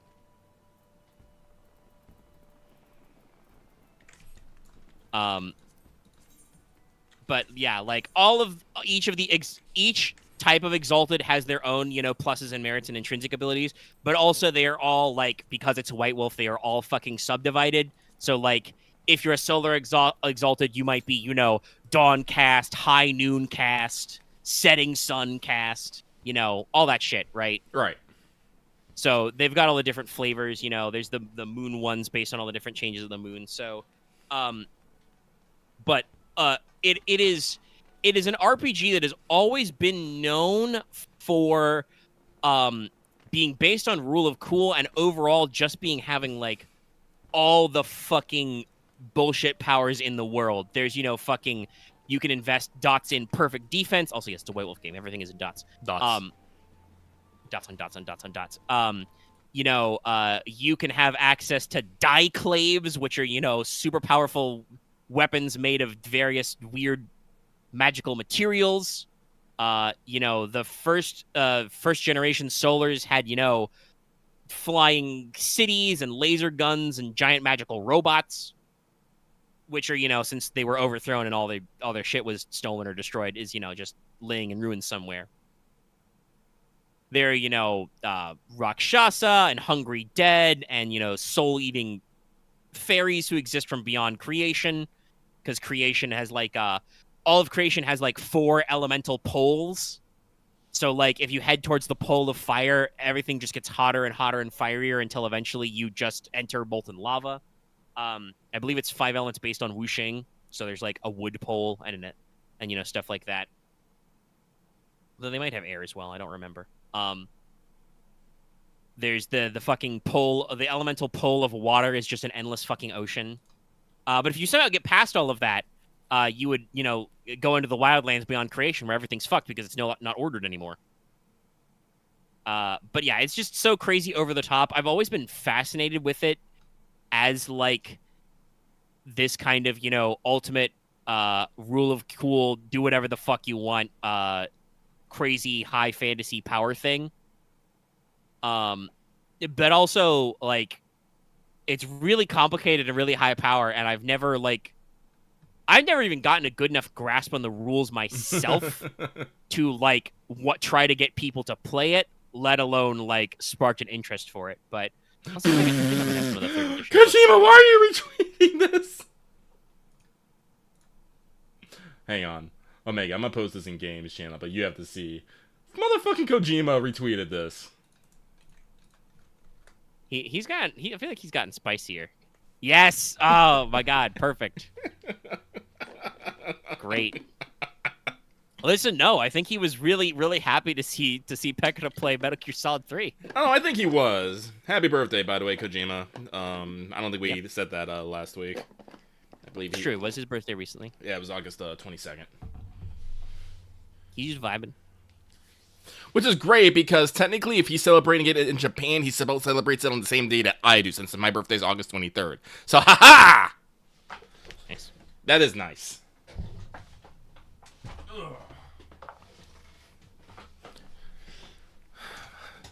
Sorry, I did not mean to distract you from complaining. Well, not really complaining, but waxing about Exalted. Yeah, it's a really cool system. There was a very cool webcomic that I used to follow called Keychain of Creation that was unfortunately halted because the author has a chronic hand problem, which is very bad when you draw a webcomic. And so it's basically been dead for like decades. But it was really sick, and it got me into the story of Exalted because it's pretty neato. And like I said, it's just fucking. I've never gotten the juice for it. I think I might have like picked up the 3rd edition book or books somewhere. I should double check. Because you might want to take a look at some of the stuff they do, because some of it very much is going to be in that range you're looking for. Like, there's a lot of, like, stratification of power and, control over, bloodlines and self-improvement stuff involved, especially in the Dragon Blood. But also, sometimes you just got to, like... There's a lot of mixing of magic, which is called charms, and then also martial arts, and then other shit, like... there are different martial arts styles and different types of magic. And obviously, like I said, different types of Exalted have different specific powers. The sidereals, the star-themed Exalted, are all, like... They're like, tied to, like, the Weave of Fate and stuff, so they have a lot of weird fourth wall breaky powers. Oh, wow. Like, they can just appear where they're needed and fucking, like, slip in between, like, out of sight and stuff. The way the webcomic handled, like, a sidereal fighting was that she would, like, jump between the fucking panels of the comic. That's pretty cool. Because that was, like, the only way to visually represent what sidereal martial arts are actually supposed to be like. Oh, no. Fate says I'm over here, actually. But you're standing right there. No, I'm over here. Yeah, it's neato, but also, again, really complicated. It is. I would probably honestly get more traction with our group on actually, like, buckling down and making sure I've got all the books and trying to run Scion. I think just so. Because I know that it would be a lot easier to get investment into urban fantasy. Yeah, no. Like I said... Also, oh, no, go ahead. Sorry. Well, I'm not going to lose this thought, but so you can finish yours. Oh, time for Aglia. Yeah, I was just going to say real quick that also with Scion, because it is, generally... While there is, unique lore, it's generally based on pantheons, folklore, mythologies, religions that exist in the real world. It's a lot easier to get investment on lore. Oh, yeah. If somebody knows some shit about some Norse stuff, it's really easy to be like, yo, homie, I'm a scion of Tyr. I know what's up. I have this weird fatalistic compulsion to constantly lose my fucking hand. That happens sometimes. No, but the reason why Omega is playing this is because, like I said, I have been on a very specific look for a tabletop game of Chinese fantasy. Now, a lot of people immediately go, oh, you're looking for something like wuxia? And I would have to tell you, no, not wuxia. Wuxia style works have become more popular lately, but no, what I am looking for more specifically is more on the base of xiangxia. Please forgive me if I butcher that. I looked it up how to say it earlier. I think I forgot how to say it, so I'm just gonna go with it's like xiangxia, which is basically Chinese fantasy. Specifically cultivator fantasy. One of the lads here that in the Cabal and in our gaming group, Aaron, he's been reading 1,000 Li by Tao Wang, which is personally one of my favorite Western style cultivation series at the moment. For those you don't know, cultivation stories are usually with some person who starts at the very bottom of the barrel, who has to do many things like, purify the impurities from their body, drink elixirs and potions to fortify themselves, discover enlightenment and insights, and so they can reach a new level of power and, do it all over again until they can challenge the heavens and join the realms of the immortal. It seems a lot like the big curve for lit RPG, but more focused on actual like esoteric practices. There is actually a lot of like Chinese occultism that's about this. Oh yeah, no, actually it's very specifically based around a lot of Taoist belief. Yeah, on a Taoist. Yeah, and whatnot of self-improvement, purifying your body. What's the word? What was it? Basically, well, this is why they call it cultivators. Eternal alchemy. Eternal alchemy, but this is why they call it cultivators, because you must cultivate yourself in doing so. And while you might think this has a lot to do with like lit RPG and game lit, and you guess you kind of can see it, but usually in cultivation novels there are no fucking level up stats or whatever. Usually they have just the ranks of power, and you just have to do enough of something to reach benchmarks. And usually, as per normal, this is supposed to take, millennia and whatnot. This is why I get intensely frustrated at a lot of authors who decide who use yes, it's supposed to take you a millennia to do this, and then your protagonist does it in a week. And you're just like, that's not right. That's very weird. I don't know. As I get older, I appreciate taking it slow more and more. You youngsters move too fast. But so I have a TV tropes. There's a trope article on it. Oh, really? Yes. Spirit cultivation genre, also known as Shansha, the immortal hero. A spirit cultivation story is about characters with the ability to improve their own power through meditation and training, all with wuxia-themed abilities and settings. Expect a lot of supernatural martial arts. Yep. Essentially, a high fantasy version of wuxia, as we said before, usually features a Taoist or Buddhist protagonist or a fantasy counterpart version of that, mixing full contact magic with martial arts, fantastical elements being overt rather than subtle into the background. It is an emerging genre which precise boundaries are in flux, with a number of popular web serial novels having brought it into prominence. Yep. If seeking immortality is not the central point of the story, and there are loads of non-Eastern fantasy elements alongside chi cultivation and martial artistry, it may in fact be another subgenre known as Xuanhuan, mysterious fantasy. Oh, that's interesting. I didn't know about Xuanhuan. So yeah, we've got this is the thing that always happens with new genres and subgenres. Like TV Tropes just said, it's in flux. This is definitely not mainstream, I don't think yet. Not yet. No, wuxia is, but not junction. Yeah, no. We've gotten the element there.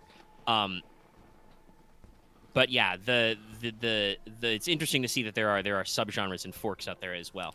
Yeah, no, like I got into spirit cultivation because I do like game lit and lit RPG stories, and in the process of consuming that media, I came across Cultivation Chat Room, which is a comedy cultivation series. I think I talked to Aaron about that as well.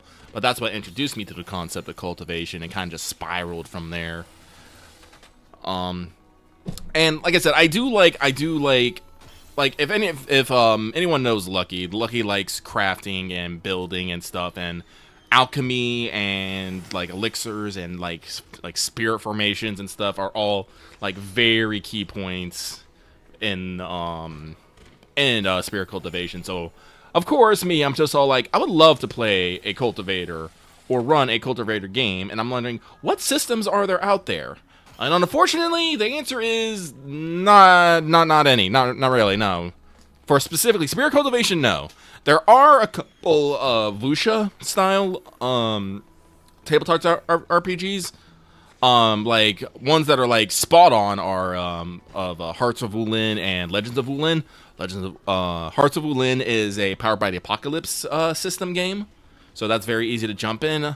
Legends of Wulin, unfortunately, though, is 300 as a fucking 300 page document. I'm just all like, Yeah. oh. That's the successor of the RPG you may have heard of as well that was very influential called Weapons of the Gods. It's got the right level of the fantasy, but has a lot of like baggage behind it. Yeah, so I was hoping to find something in between those two that could still let me get that fantasy element. Haven't been successful on that, but Aaron's still out there looking because he's interested, and I'm pretty sure if we can find a good system, I'm pretty sure I will run it for the group. We're not gonna actually be in China though, because I'm not gonna exclude Dallas from this one, and I am not gonna have him stating fucking China facts at me. I refuse. Dallas would be well suited to this because he's the only one who'll be able to actually pronounce anything. But absolutely, unless if we're not trying for a historical fantasy, that would not be good. No. Let's see. I'm still mining for mining TV tropes for this as well. They have a few TTRPG examples under Wuxia. Let's see if there's anything on here. Wandering Heroes of Ogre Gate. That sounds neat.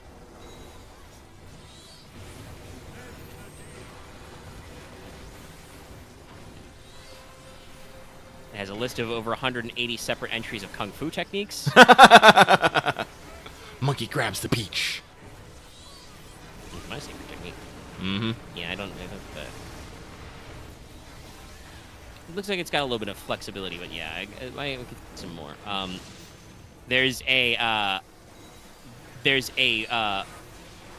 Technically there's a furry wuxia RPG because the furry RPG Iron Claw has a Asian themed splat Jade Claw.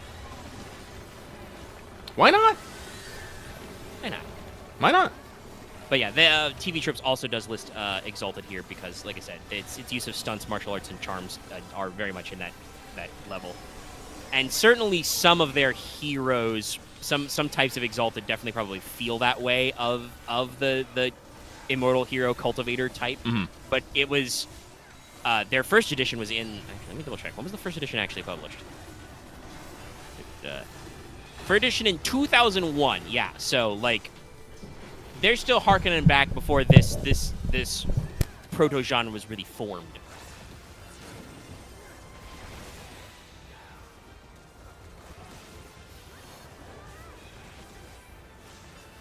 And unfortunately, of course, there's fucking AD&D at the top.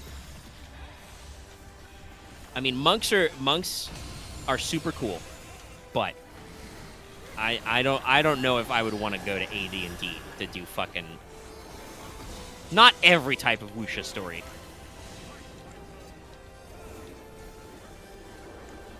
No, like I said, unfortunately, there's been a lot of we've gotten better about it now, but a lot of early game depictions of Eastern aesthetics and monastic traditions have been a little yikes.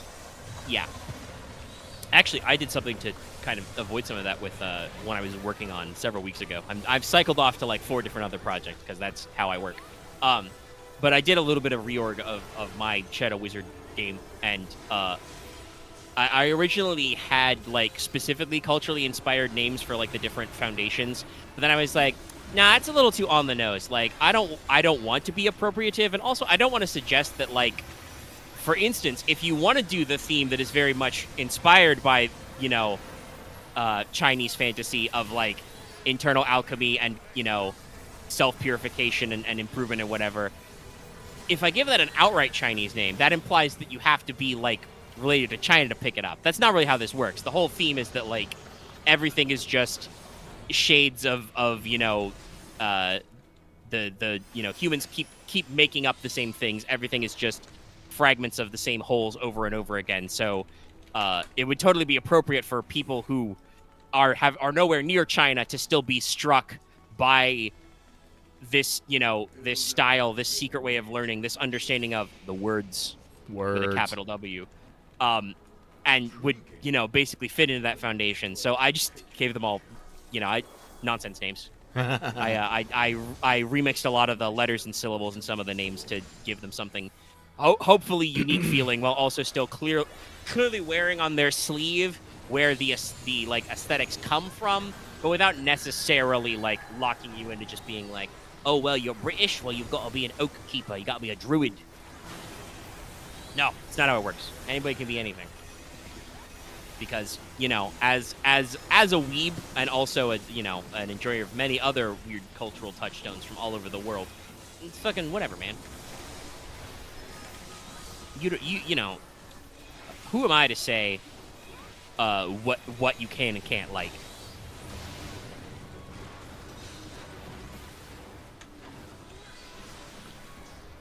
No, but if anyone wants to get a good idea of the cultivation genre that I am talking about, please check out Tao Wan's 1000 Li series. It's, oh god, what is the first book called? It's called The First Something. The First Step? Probably The First Step. I think it's The First Step. You know, it's in the thumbnail. I found the cover image of the first book and put book 1 under the Lucky Rabbit's feet. Yeah. I think it was The First Step.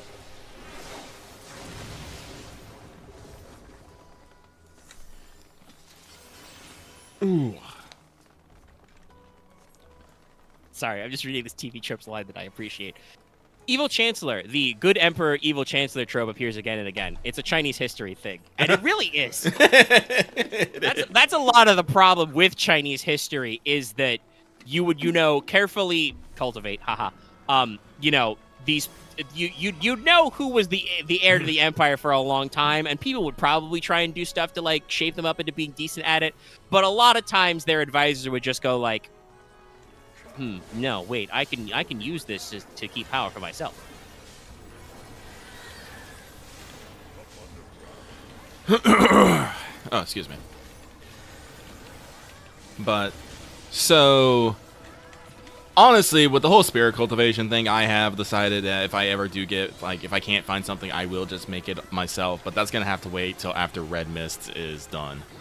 And that's going to have to wait till, and Red Mist ain't going to get written until I basically run a couple things so I can get a better idea of how to wrangle, how to write, I guess is the best way to say. I'm not sure what I want to run, but I'm going to run something. I think that's another reason why I was looking for a cultivation-based system to work with.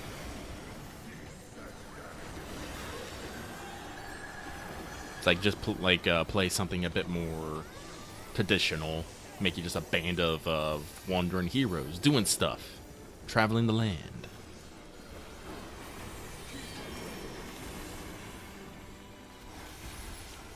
Yep, do stuff. Do stuff.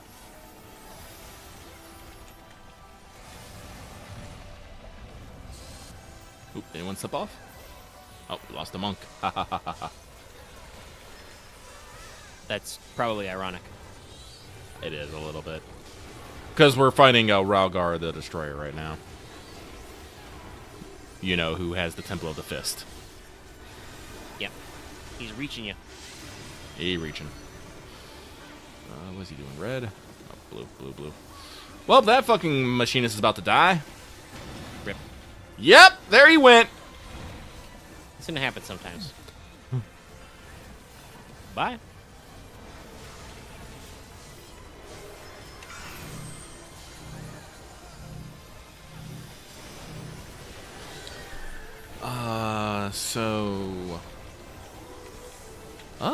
With that, anything else we want to mention on that front? No, not really. We're still chilling on Gensakai, and I have to like balance out the next phase of writing with other stuff I'm working on. I am constantly patting myself on the back for last session. Yeah, good session. No, good times. Yes, good stuff. It was good stuff. Very good vibes. But also some bad vibes. But generally, I think it went well. Mm-hmm.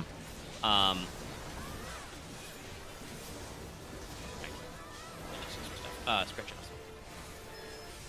But Rain is still like in dev. Yep.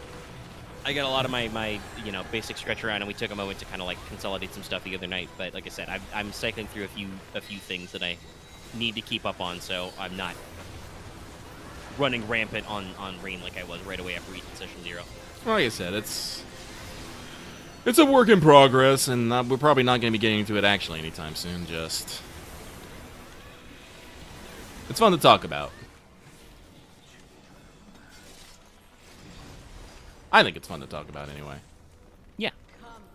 I mean, we're just chipping out stuff. Let me in. Doing some back and forth, discussing how cool honey is. Frost bees, let's go.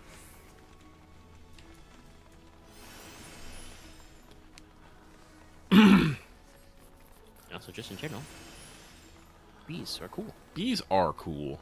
I love bees.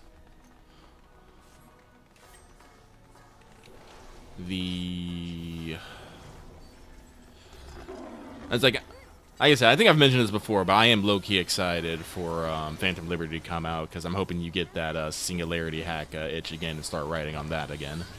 Oh, it will work like that. I don't remember what it was that got me to do it, but I did reread my notes of Singularity War the other day. Like I said, I love the setting that we built, and like again, we have the problem with which one's one? Okay, this one.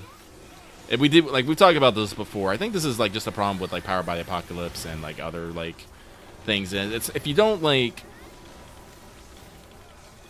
trying to put like an actual end goal on games makes things weird. I think makes things kind of weird for people. Yeah, building a mechanical climax to what should be a narrative climax is weird. And we've had a lot of anxiety back and forth about like the way the clocks work and stuff like that. Mm-hmm. And like on some level, I had to like talk down. Like, I mean, the book just says that something happens when you max out a corporate clock. Like, they make a play against you. It's not like a game over state, but it is like gonna introduce a big narrative curveball. So those of you who are working on like, subplots and personal character arcs, that'll end up, taking a backseat curve because stuff maxes out. And yeah, it's just an odd one. Like, as a person who has run plenty of campaigns that don't technically conclude, they just run until we run out of juice, and then we're like, nah, I think we got everything out of that, Even though I was banking Star Wars towards a conclusion, our Clone Wars campaign that's uploaded went that way too, where it just kind of was just like, yeah, I mean, we could finish, but also we don't have to. Like, we've played this for over 100 sessions. We're good. Yeah. And like other games have definitely hit conclusions. I like the way that Powered by the Apocalypse sometimes breaks out into like seasons of TV. Unfortunately, the Sprawl itself is not like that. No. I feel like the Sprawl is aiming more for like the season finale of a TV show or the conclusion of a movie where like, I mean, it's cyberpunk, so it makes sense, but they want the big shootout where like half the cast dies and then they, we do a different one. Yeah, like it's very true to cyberpunk tropes. Like, Powered by the Apocalypse games, when you write them and build them correctly, are real good at like, hey, what's like a media genre you want to capture the feel of? The problem is that the Sprawl is very focused. This is something that came up before that you guys kind of ran with, okay, but is not necessarily intrinsic gameplay with the setting. But the Sprawl itself actually makes a big deal of like focusing on a singular city. This is why naturally a lot of our plot stuffs keep curving back to the San Francisco Bay megacity, because that's where we started and developed a lot of stuff. But hypothetically, the switch to Genesis and with a more fleshed out setting, there would be more reason to adventure in other areas, and I would explicitly somewhere in the book, there's going to be the document, there will be a section on like, hey, when you want to just do like the cyberpunk equivalent of dungeon crawl shit, where do you go? I have some ideas. The Arizona Free Economic Zone's a good one. There will be other area excuses to just fucking go grind it out, basically. Especially if you want to do trips overseas, there's a lot of go to the Japanese reclamation zone. Fuck yeah. Yeah, go to the ruins and the foothills of Japan. There are parts of cities in the former People's Republic of China that are like flooded and half deserted, kind of a shit. There's the bombed out exclusion zones in like Eastern Europe, along like where the Russian front of the Singularity War was, kind of a shit. So like there will be places where you can just do your, your classic, hey, we're going to go fucking cyberpunk treasure hunt. We're going to, kill monsters, whether that's just like, rogue cyborgs or just, hey, there's a lot of koi dogs here who are feral and don't give a fuck that you're chromed out, kind of whatever. That kind of stuff. But also your normal cyberpunk, different things. But I like I said, there's something to be said for like having a vast, expansive world. Like we touched on space stuff in our world building. We were like very clear to say like, okay, there's definitely the orbitals. There's probably some stuff on the moon, which turned into like a major backstory element that people might want to engage with, but obviously doesn't necessarily fit into the sprawl, as it were, of like, there's a secret moon war in the Singularity War. Well, it's not so secret, but you know what I mean. There's in the timeline we built, NASA and the USA had built, exploratory bases on the moon, which despite all those treaties were probably absolutely weaponized during the actual Singularity War part, because there was a lot of things that happened that probably shouldn't have did, but did anyway. Yeah. I reread and I was like, oh yeah, I did say that one of the first non-nuclear antimatter tactical weapons was experimented on in Pyongyang. North Korea got a whole face full of positrons and anti-neutrons and whatever. And I think this is one of the reasons why I'm so excited about the Sprawl hack, because I really do love that the setting that we have built, like the whole history of everything, like just are the whole nation of Pacifica, like everything else, and the relation to everything else, and just the culture and everything. And you've done like so much writing just on the background and fluff of it. It's like, no, I want to explore this more, but not in the way that Powered by the Apocalypse does it. Yeah, because like I structurally like the Sprawl. Their division between legwork and action phase is phenomenal for this genre and for just a lot of games to just straight up be like, all right, players, we're in the legwork phase. You need to do shit to prep for this job and be ready. All right. Breaking news. We're in the action phase. Final Fantasy 16 is getting 2 paid DLC expansions as well as a PC port. Yoshi P says to expect an update by the end of the year. Hey, it's my boy. Yeah, it's my boy. But also, that's not necessarily limited to, but 2 installments of paid DLC, and they are working on the PC port. We all knew they would. Yeah, we might get some free stuff. Well, I'm sure there'll be more tuning updates. I think there's been a few. The game's by the way 20% off right now, I believe, on digital storefront as a treat. We might do I've already written the pre-notes for the reverse train job in the Sprawl, so we might pick that up at some point. And I don't know if there'd be any captions or other stuff. Lucky has said straight up that like you wanna rebuild Claymore as a full body cyborg. Yep. I mean that's what he was going for anyway. So. Yeah. And this gives you kind of an excuse to respec and adjust into the new system, and also probably have a really funny driving force, because we've talked about how you probably have to go full cyborg because somebody probably tried to blow you up. Yep. Which is a great starter to a cyberpunk story.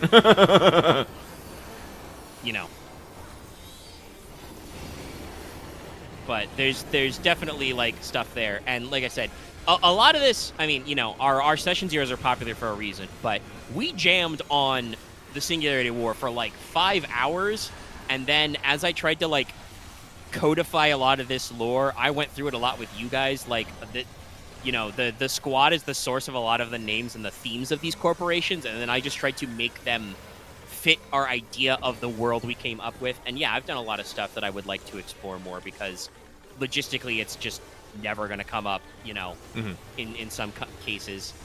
And a lot of it's just cool background facts. And, other stuff like I've got, because that's a very cyberpunk thing, but is also not really tied to any of our current characters. There's a lot of work I've done on like organized crime, which I have full write-ups up on some stuff already. There's, the Amies, the Amethysts, who are supposed to be like a fusion of gangs like the Bloods and the Crips, because that was the thing in Snow Crash, was that, those guys were franchised.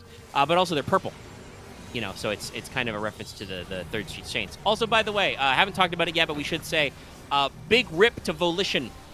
I'm very sad. They have become die. Embracer laid them all off. Literally did it on the last day of the month, like just as Starfield review embargoes were dropping, which means their insurance ended in August, not continue to September. How do I know this? Hey, chat, you may have heard of Chip Cheesem LP, Chip and Ironicus, who do some great Let's Plays you should watch, but also produced the amazing JoJo's Bizarre Adventure podcast, Dogs Must Die. Currently on hiatus until Part 7 gets animated. Yeah, the eponymous Chip Cheesem, he was a video editor for Volition. So he straight up got laid off and like is there on the ground floor on Twitter relating, the bullshit. They're in the middle of a Kingdom Hearts Let's Play series, and Chip had to say today that like, oh, he's out of town, so he's locked out, and he's not locked out of his Adobe access because that was through his workplace. So he can't access the video files right now. Like, fucking, it sucks, man. Shit sucks.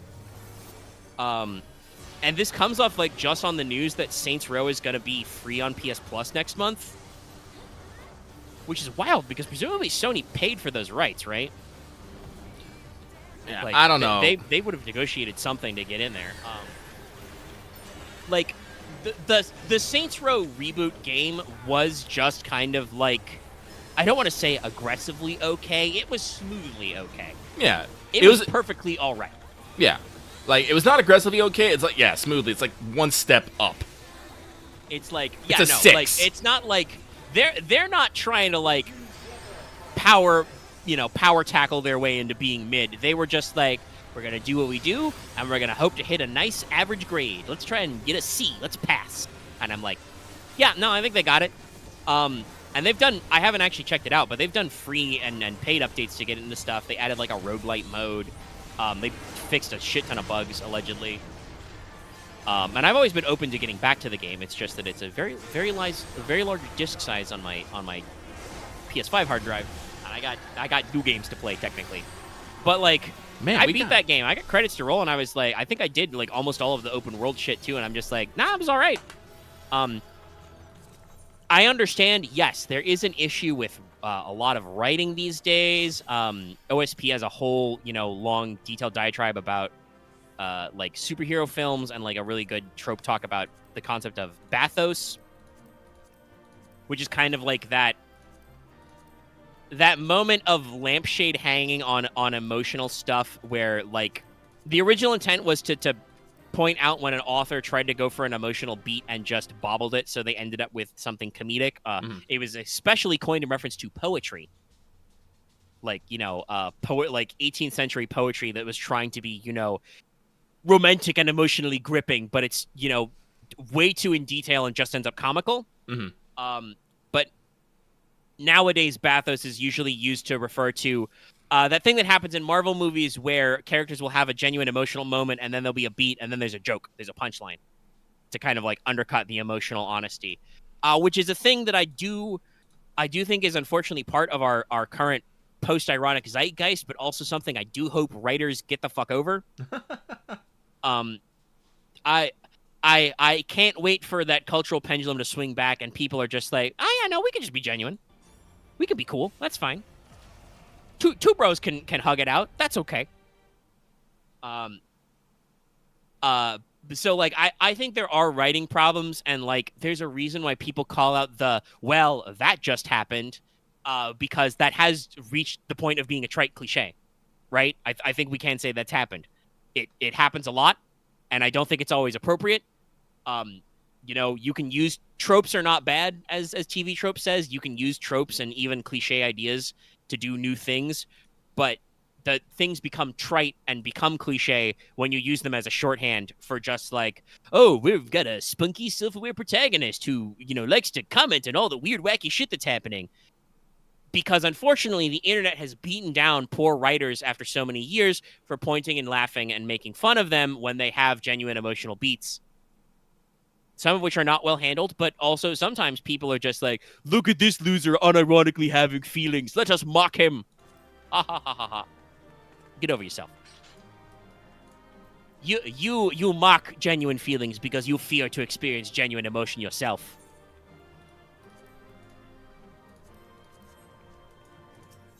Like, there's I'm not saying everything has to be, A-tier emotional drama. Lord knows, especially when it comes to more like murky emotions, like when narratives are based on emotions and feelings of like sadness, anxiety, embarrassment, shit like that. God knows I don't have fun when people do that. Maybe because I know this is ironic for me to say Mr. No Cry, but it's way too easy for me to feel bad for characters when I know they're setting up for like embarrassment comedy or sadness parades that I'm just like, oh man, this just shit sucks. I can see this shit coming a mile away. No, this is not hitting me good.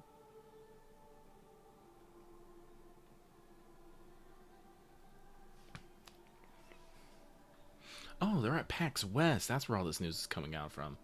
Ooh. Shout out to Yoshi Pete being at PAX West. Yeah. I wonder if we'll get more. I wonder if we'll get even more news at like TGS, because that's like a big tentpole game show.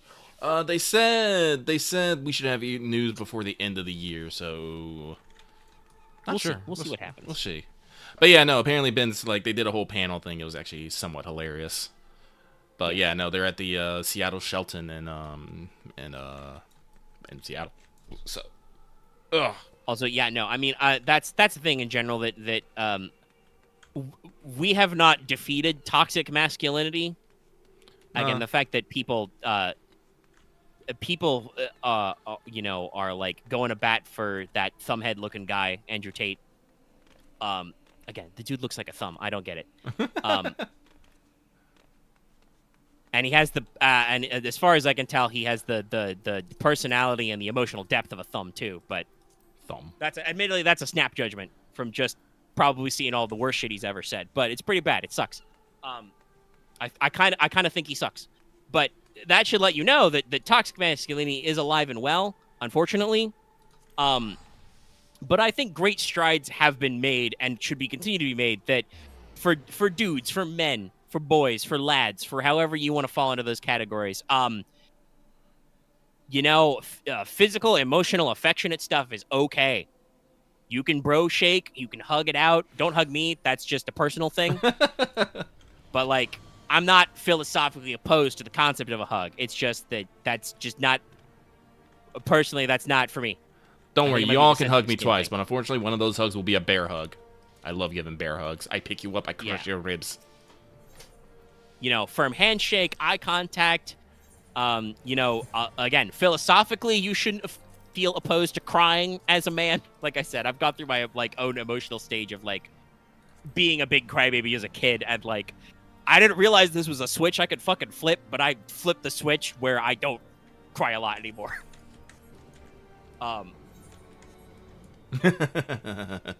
But like it's a thing that, like I said, I'm not philosophically opposed to. Like this weird stereotype that dudes are just stoic, unthinking man robots, and women should do all the flouncing emotional things. Like we can put that shit behind us. I think that's why I think 16 was so good, because they definitely showed that Clive being sometimes an emotional wreck. Maybe didn't handle it. The man, he had feelings and he felt them a lot. Mm-hmm. He had some big shit. And also talking about like just again, bonds between dudes that are okay. Like, not again, part of the toxic masculinity thing is also the fear of the no homo. Mm-hmm. Like he had a great, powerful dude friendships to work through that were okay. There was his sibling relationships. There's his relationship with Sid, but also he managed to work in a perfectly reasonable and practical, relationship with multiple women. One of which was not platonic.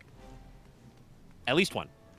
Like, just all in all, the character writing in Final Fantasy 16 is great. Clive is a great character with like great emotional range and depth. And as always, we should shout out to Ben Starr because he is phenomenal in more ways than one. He is.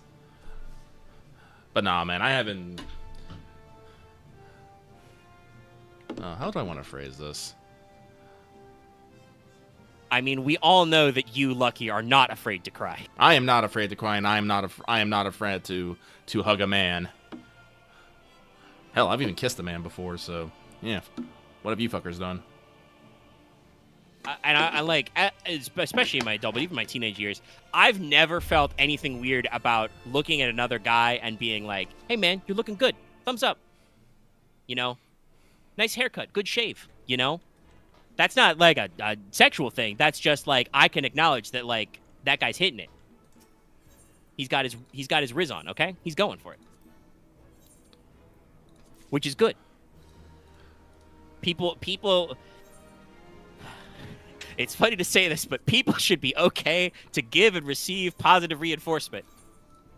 No, we would all be better people if there was more positive reinforcement in our life, and probably a little less negative reinforcement.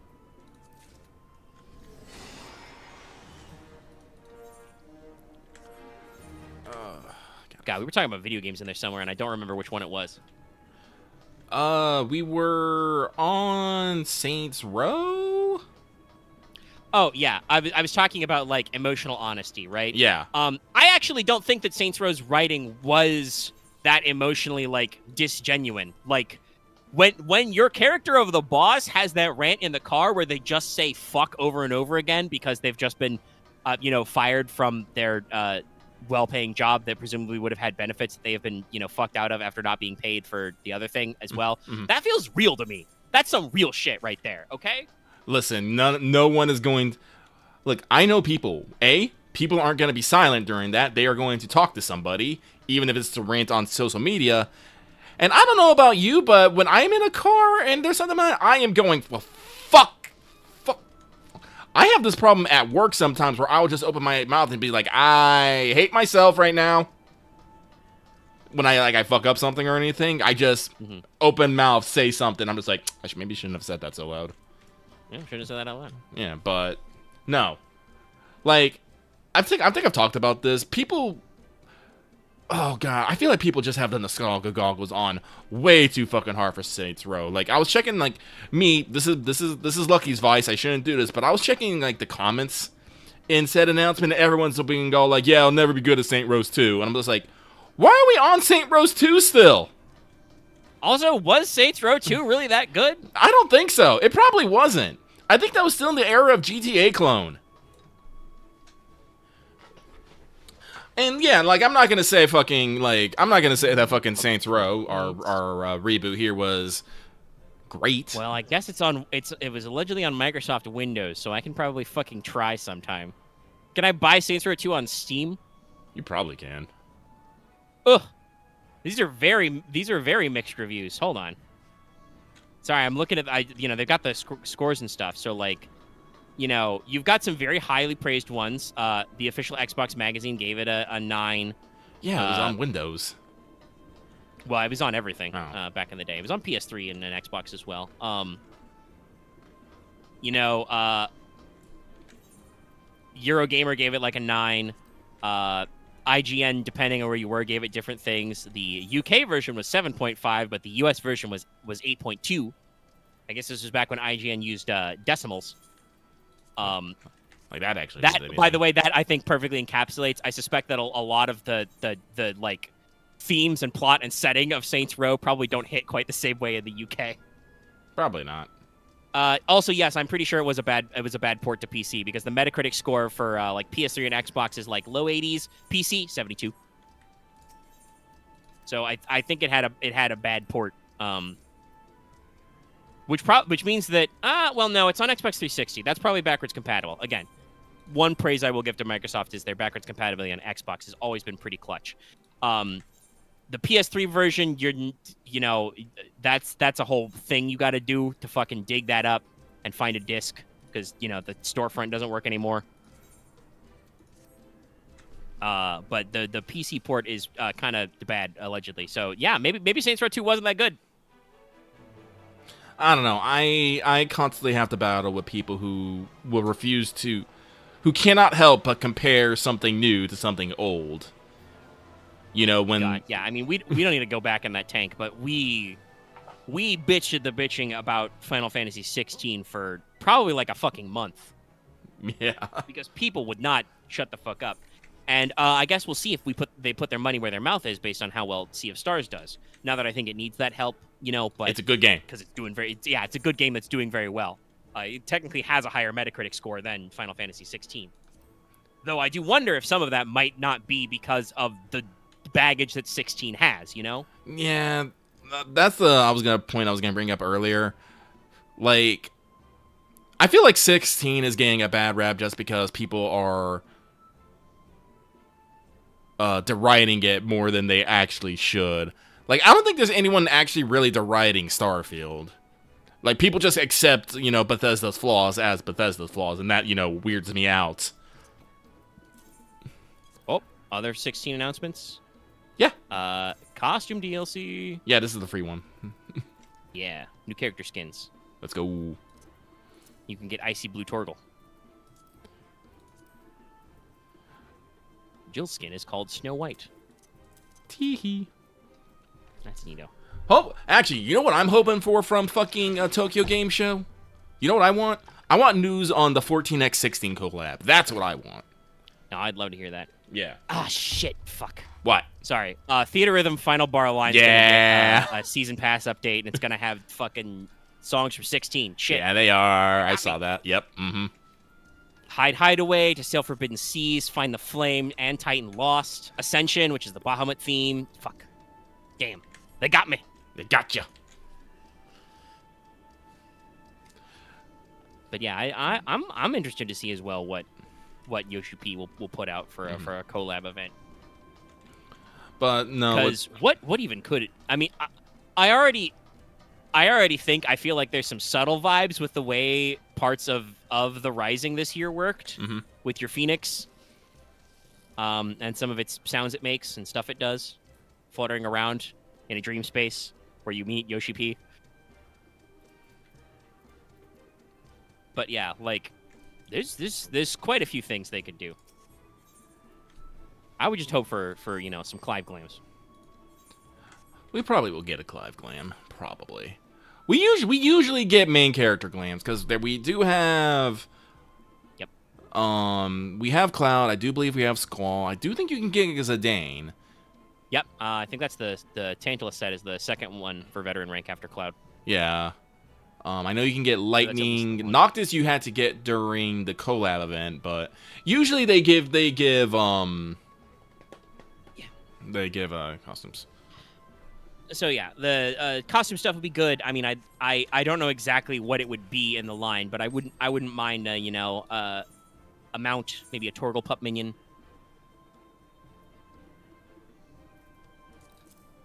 There's some stuff out there, but yeah, like in general, like we said, 16 had a lot of baggage, which is unfortunate. I think that the game obviously, like, again, while it speaks louder than words, it's still the best-selling game on PS5, like, so far in Japan, and I think possibly still in the US as well. It hit, like, over 300,000 copies after, like, the first couple weeks, first week. I do not remember. Very good sales, did very well. Square Enix, of all people, said that they were satisfied with the reception of the game and how it was selling, which, for Square is wild. But yeah, like media-wise, there was definitely a lot of baggage. I don't think it was as maligned as Cyberpunk 2077 was, and sometimes still is.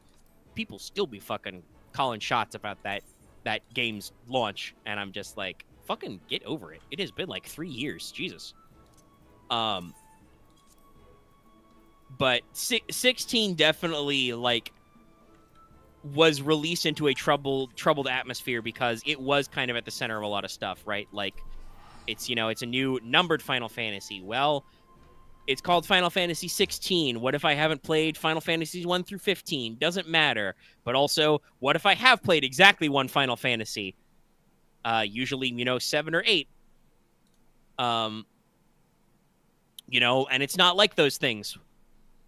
Et cetera, or, again, I don't know. A lot of people tried to use the Devil May Cry comparison as, like, a negative. I still don't get that. I think we both said that I wouldn't mind if the combat was a little deeper, if it was a little more flexible, a little more customizable, but, like, it's not bad.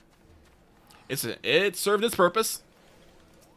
And honestly, I think it's kind of if I want to look at it from like a perspective of game design, I feel like Final Fantasy 16 is kind of the I don't want to say the opposite, but the inverse of kind of the way like Armored Core 6 is. There's not really a difficulty slider in Final Fantasy 16. Like there's story mode and there's action mode, and the story focused mode just like I think it does do some behind the scenes tuning, but mostly it's just auto equips all your timely accessories right away and shit. And like sets you up for stuff.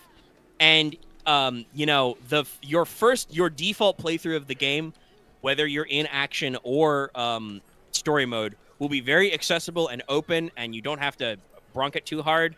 And if you want to go for a ball buster after you've beaten the game once, you can get in there and do Final Fantasy mode, hard mode, you know, up your level cap, get access to new shit, go back again, all that stuff.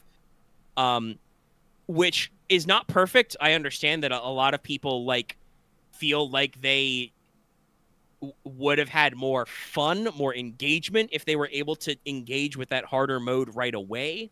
I think I still understand why they did not do that route, namely that they probably were probably designed Final Fantasy mode with the idea that you would start the game at, you know, 0.0 with all your icons. But like, yeah, it's definitely, I think, kind of a different feel, and I don't know if either is completely correct, right? Right. It's all about checks and balances. I you know, find myself less quote unquote worried, definitely less moldy most of the time about honestly, I shouldn't say that. As much as I like express these concerns about, because of my, you know, semi-abusive relationship with FromSoft, because even though I express these concerns about Armored Core 6 actually hasn't been that bad of a time overall. I think I have definitely gotten more butthurt at Bloodborne and Elden Ring than Armored Core so far. Now, Armored Core usually like a particular boss or something that gets your goat, but most missions are generally fine. Yeah, I mean, like, they're not easy, but that's mostly just like FromSoft expects a general level of like paying attention and situational awareness, or if not situational awareness, the ability to react quickly to new stimuli, you know? Mm-hmm. Like, either you have to understand that you're under threat and there are going to be motherfuckers, you know, hiding down dark alleyways with machine guns or rocket launchers, Or there's going to be, you know, like, he's going to be right back. I'll finish my thought. You're going to like pop over. I mean, yeah, no, I told you, Axe, I have anxiety. Like, unknown unknowns tickle my boxes. But like, you know, you're gonna pop over a ledge and there's gonna be a giant laser cannon there, and that's, if you know what you're doing and you're paying attention and you're not playing Armored Core in a complacent way, that's not actually a problem. Yeah, he's gonna rattle your jimmies if he shoots you with his giant laser face, but you know, you have tools to get around that, multiple tools, in fact, to get around that. And I do generally think that like most of the obstacles and missions in Armored Core generically are much more tactical and strategic than the way other like actual Soulsborne games, you know. Well, I mean, I don't like the resource loss, which is another thing about Armored Core that's great.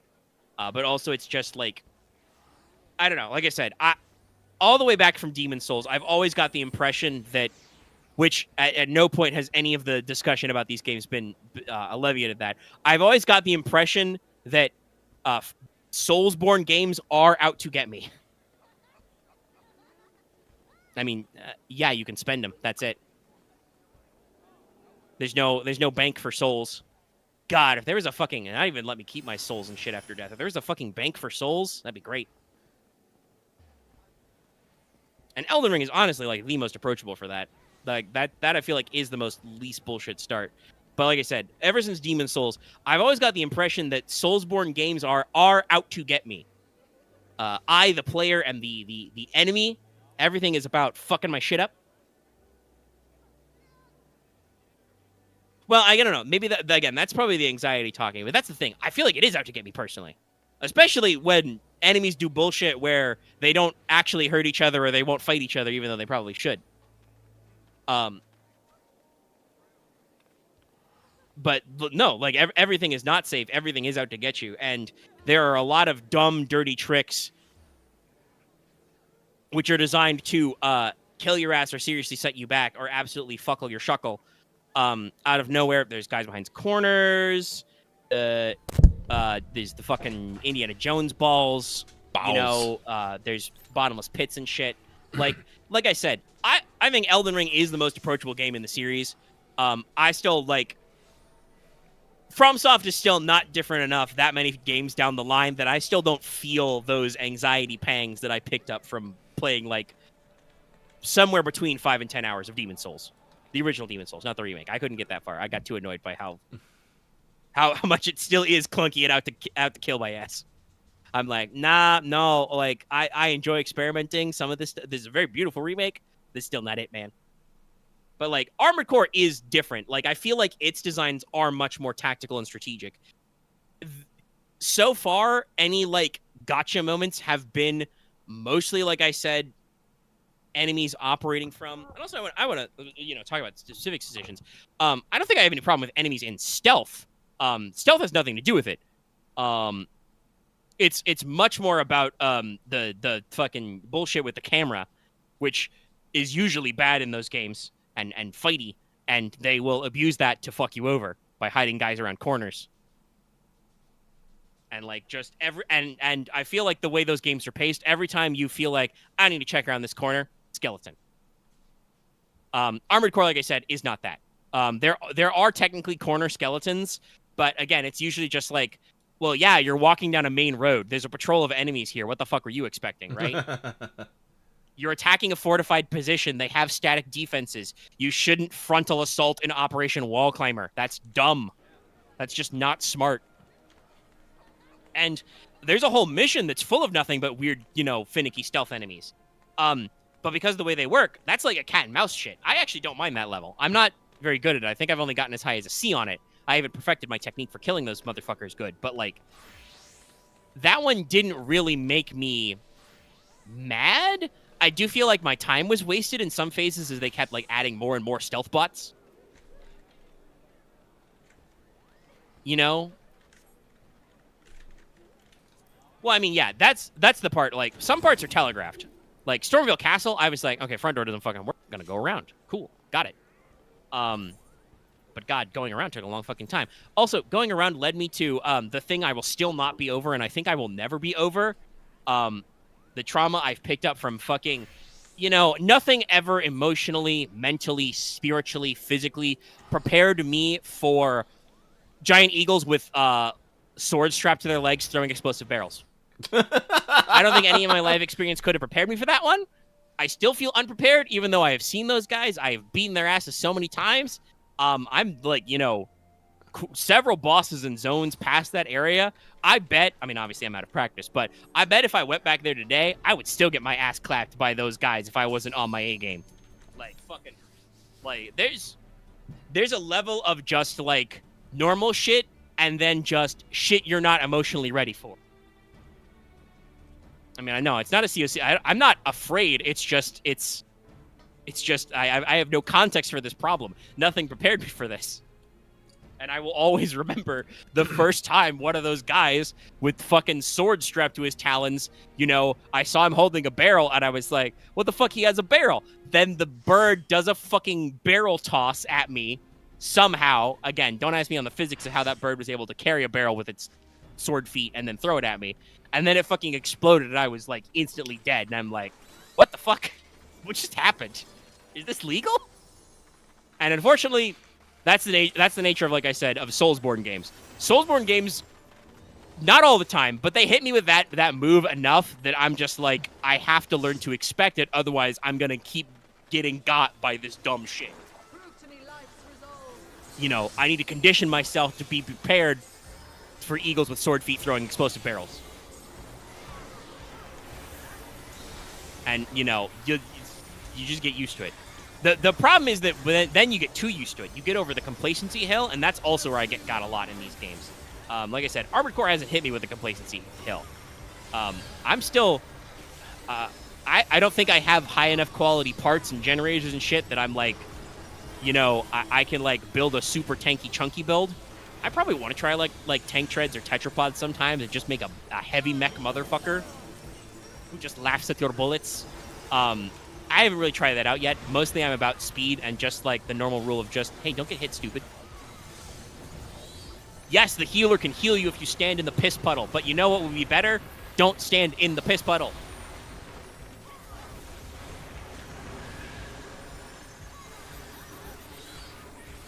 Anyway, yeah, like I said, we talked about this a lot last week as well, but I do genuinely feel like Armored Core 6 is like it is a FromSoft game. It is not a Soulsborne game. It does definitely has its own distinct feel.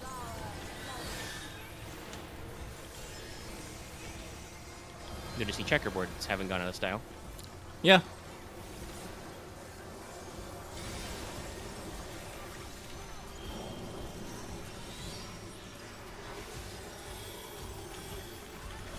Sorry, I'm just remembering I did after 7 days last night. I did some daily roulettes, you know, just to keep my grind set on.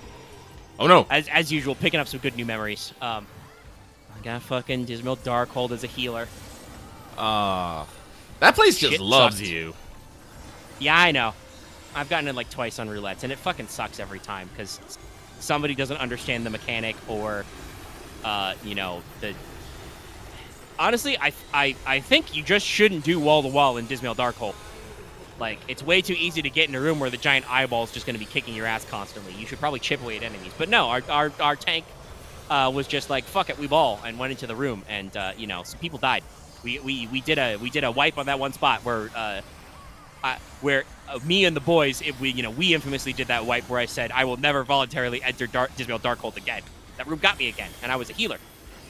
Unfortunately, that's not a great level to be at Astro. I think I don't think I had Aspected Helios. I just had Aspected Benefic. Yeah, we didn't do that. We were not standing in the crystals, X. The tank walked into the center of the room, pulled all the mobs, and fucking stayed there. Which is weird, because I'm pretty sure the tank and the other DPS understood the other mechanics, because, like, the boss fights went flawlessly. Like, the tank didn't have to be told to pull him into the crystals when you actually get to kill the eyeball. But yeah, no, it's fucking... Dismal Darkhold sucks. I did healing, though, on an Alliance raid for the first time, because that was the EXP up, and that wasn't too bad when you've got extra healers to cover for you. I don't know why, but I get a lot of... When I do trials, I get a lot of Good King Moogle mod. Don't know why. Couldn't tell you. Yeah, I don't know. It's optional, right, technically? Yes.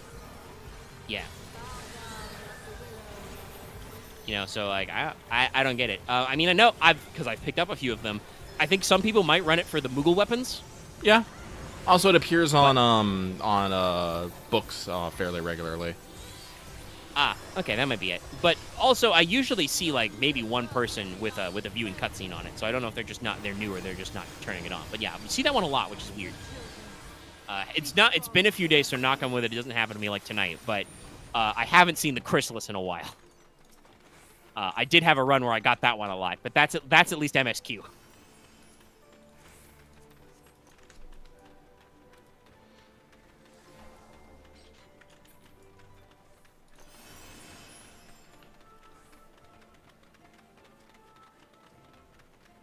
By my authority, let the land be remade. Yeah, I probably want to do some dailies after this. Let me see. Anything else in my notations? I mean, just some general PlayStation stuff. They've shown off some of the PlayStation Portal a little. Oh. That reminds me of something. Oh, yeah? Yeah, no, they have talked about it. They're going to be increasing the price of the PlayStation packages. Yeah, that's also in my notes. I do kind of hope this does mean that we get a little. I mean, I know that the Essential and the other stuff and the extra, like, the games have been really good. But I do may hope maybe we can get some extra spicier in there. Oh no, that's like I think I mentioned this in the channel here. Like, I still, like, even with the prices going up, I still think it's a good deal. Like, fucking Sea of Stars, I believe it's extra and up. That's a $39 or $30 to $40 game right there that you just got for fucking free. Yeah. I'm not too concerned about them increasing the price that much. With the hope that they still do Black Friday discounts. Yeah. like, and that you can catch it at a good time. There's definitely like I for this year definitely I think I still like I made my money back on extra, right? Like I'm fairly certain I have downloaded games, and played them thoroughly enough to be worth the price that I wouldn't get. Yeah. So it's still good, and I think you can make it up with the price increase. Yeah. No. I think it'll be fun. And I think they also said it was just the yearly prices. I don't know if that means if you pay month to month, your price goes up, or if it's already gone up. I don't know. But yeah, but they also like straight up talked about the what they're calling the PlayStation Portal. So it also abbreviates to PSP. It'll be launched later this year. I'm considering it. Yeah, it's an interesting one. Like, I do like to relax and play in bed. Yep. And technically, it has it does work out of house. You can use it with it's over like Wi-Fi and shit, but it has all the normal remote play features that the PlayStation 5 already had. So you can log into as long as your PS5 is turned on at home, you can log into it remotely and play games as well. Obviously, no need that's going to get real good. They've got the pre-order. Can I see the price point? Because I think they announced it. Yeah, it's $200. That's a little too spicy for me right now. But I could see some merit in it. It's got an 8-inch LCD screen. It's got the controllers clipped on it. It does say that it can do 60 FPS and 1080. And it works, with that, over your home Wi-Fi and abroad and stuff. So like, it seems all right. It seems a little, maybe a little high. But I don't know what the fucking cost adjustment for this stuff is. And I think it's got its utility. Yeah, no. Actually, reminds me. I think I need to buy me a new PS5 controller in general right now. Mine does not hold a charge anymore. It doesn't even last an hour.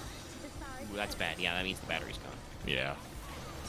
My controller's been getting slightly more haunted, but I think that's just because I'm fucking wearing its ass out again, playing a lot of 14 and Armored Core. Ugh. Sorry, sneeze stuck up on me. The thing I'm still most interested in, I think, is their Bluetooth earpieces. Yeah, no, I saw those. I'm excited for those as well. Because I wouldn't mind some dedicated headphones for my PS5, and they're probably pretty high quality.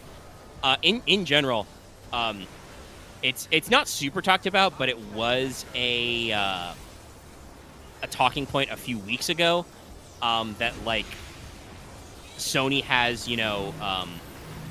proper agreements with a lot of audio providers, and their quality of audio and their integration of audio hardware and software is just straight up better than the Xbox. Like, I'm not an audio head. Like, people who are obsessed with audio fidelity are very intense sometimes. Yeah, they are. But like, there are the equivalent of like all your favorite like benchmarking sites are like double checking stuff and be like, yeah, no, the sound quality on Sony PlayStation is just better because they've got better tools and technology and stuff.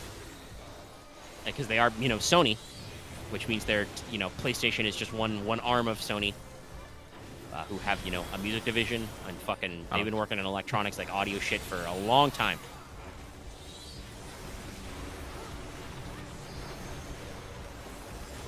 But yeah, those earbuds look pretty slick, and I've gotten real used to Bluetooth wireless with my phone.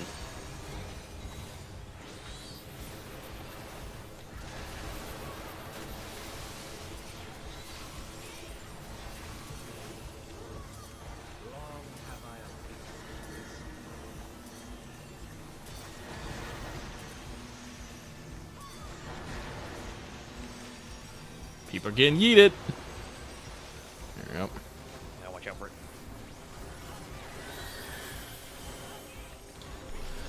So I'm interested in that as well. Legendary Boss Hunter says I might want to replace the battery on my own. That is something I might consider, but also I'm.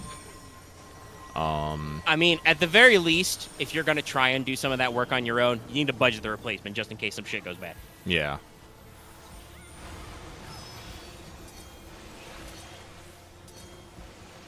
It happens.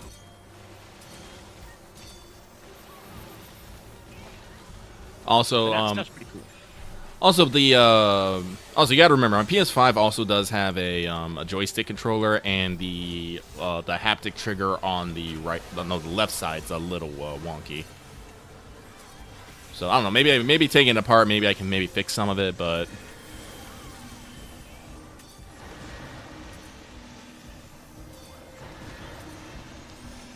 We will see. I'm surprised I didn't die on this.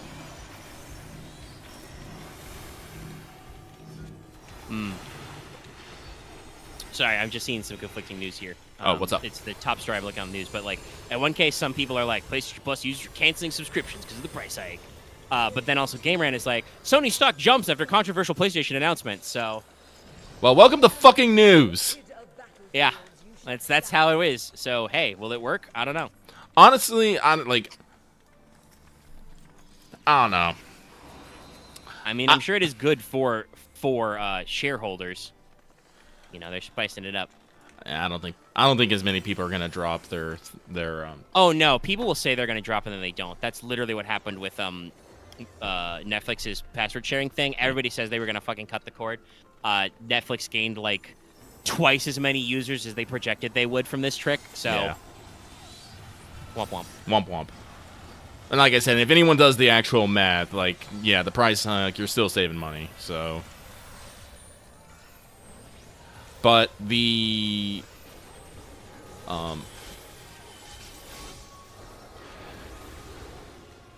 you know, I'm hoping, like, I am hoping that the reason that they did the price hike is so they can maybe start doing more games, like they can afford to eat the cost.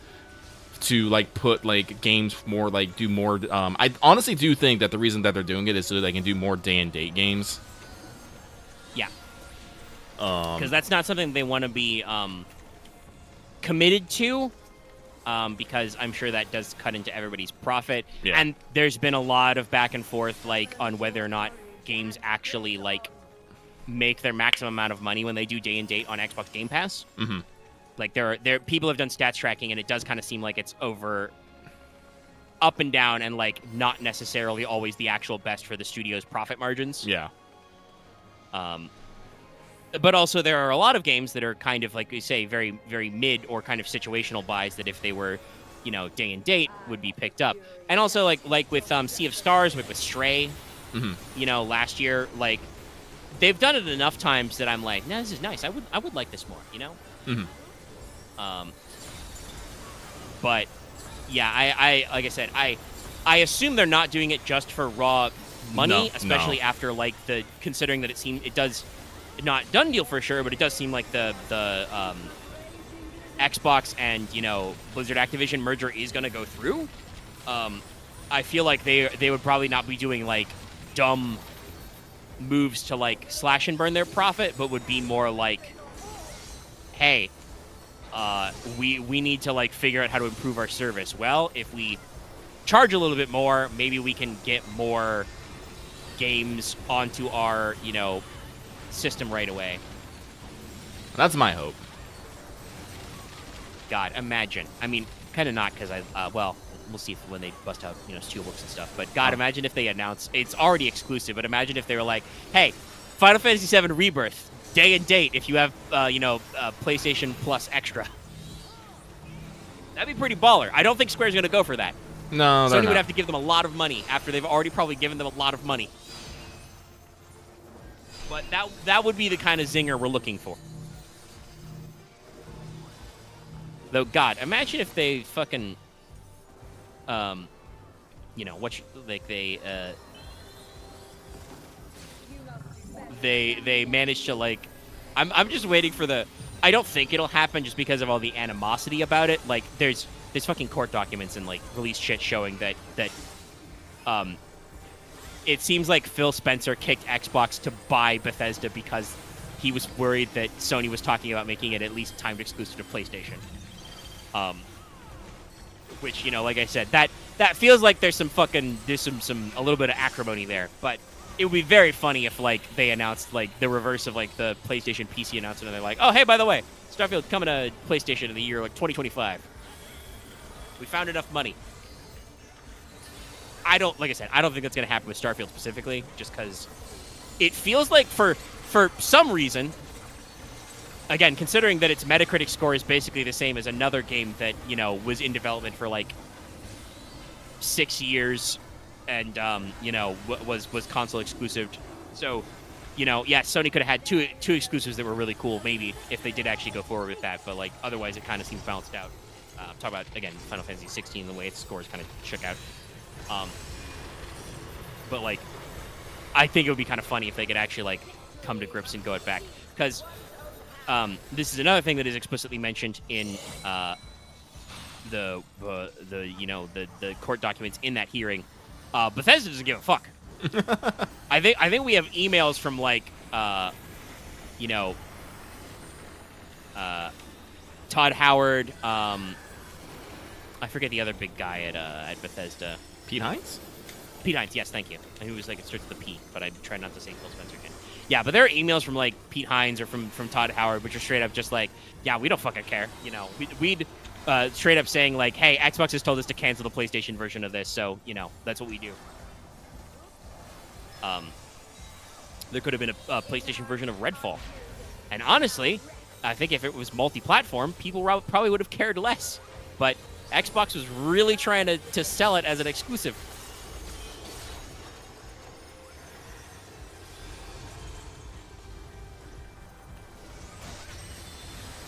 Let's see. I'm scrolling to see if there's any last-minute news in this. Because otherwise, I think I need a slight snack-em. Refill my water bottle, and then, like I said, I do want to try and do my Final Fantasy 14 days.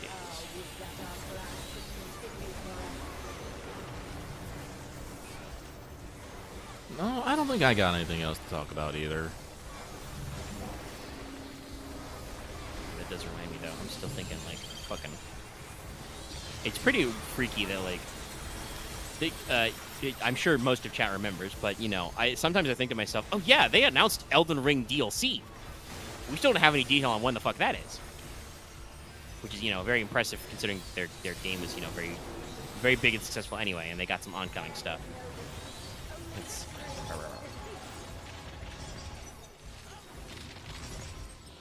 Oh.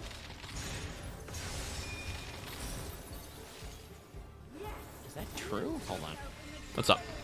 Earth.com, NASA spacecraft has returned to Earth with this month with the first ever asteroid sample. Have we never fucking sampled an asteroid? We've had to have.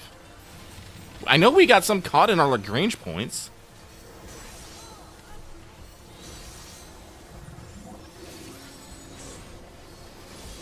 We may have never actually done the loop. Yeah, they say that they got a capsule coming back, which is carrying 8.8 ounces of rocky material harvested from the asteroid Bennu in 2020. So it may be that technically we've set it on this project long ago, but because it's space, it's only coming back now. 8.8 ounces, huh? Yeah. Shave off a little bit.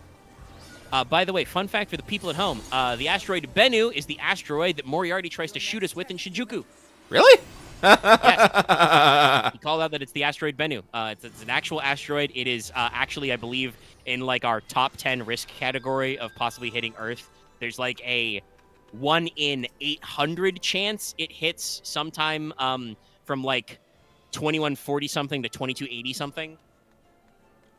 So not anything you guys need to be worried about right now, but it's funny that, like, you know, FGO did their research and picked an actual, like, risk asteroid, and apparently we've done some fucking science on that rock. That's very funny. That is slightly funny.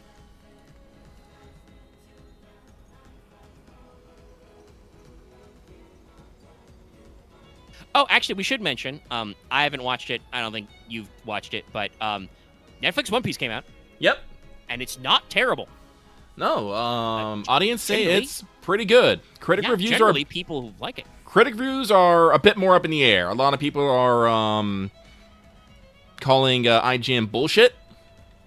Yeah, IGN... I mean, I'm sure... I certainly hope it is not the same reviewer for each case. If it is, that person needs to be fucking fired because they are not good at consistency. But I believe people are saying that IGN gave it a lower score than they gave the Cowboy Bebop and Death Note Netflix adaptations, which are generally thought of as by the audience as much worse. So yeah, the general vibe seems to be that critically, much more mixed. I would say almost even like confused. Like it sounds like critics just straight up don't know how to handle this. Because response from fans is that it's actually like it's good. They put the heart into it. It is a faithful adaptation. I've seen fucking 1-for-1 shot comparisons to like manga panels or anime stills with the live action show. You know, like they've put genuine love and care into this thing, doing a good job to actually like make it work. And you know, it has the right heart, and it's not like changing shit for the sake of changing shit, and everything fits. I do believe they do say to make the adaptation work, they did have to squish some stories together. But I mean, that's fair. But I haven't heard anyone actually like really complaining about it. I hear everyone saying like, "No, that makes sense." Yeah, mostly it's logical, and also, One Piece is the anime of One Piece anyway is not known for its very tight pacing. Also, honestly, I would say I don't know if the manga is known for its tight pacing as it's still going. I don't mean that as a dig. I just mean that like it's not a very like Newman Zoom story, you know. But yeah, somebody did a comparison, and I think it's something like they're basically trying to do in like I think it's maybe like 20-something episodes that are like 40 minutes long. What the One Piece anime did in like 80 episodes that were 22 minutes long. Which, again, is perfectly doable because of the way anime, especially anime during that first 80 to 100 episodes of One Piece would have been like, I've gone back and watched old Naruto, all right? I understand the pain of they paced these to be released weekly, so the first and last 5 minutes of every episode are exactly the same. And by that I mean they're repeated. So, like, your first, 2 to 5 minutes of the next episode or the last 2 to 5 minutes from the previous episode. Because it saves budget and also reminds the audience of what happened because it was, again, supposed to be a weak part.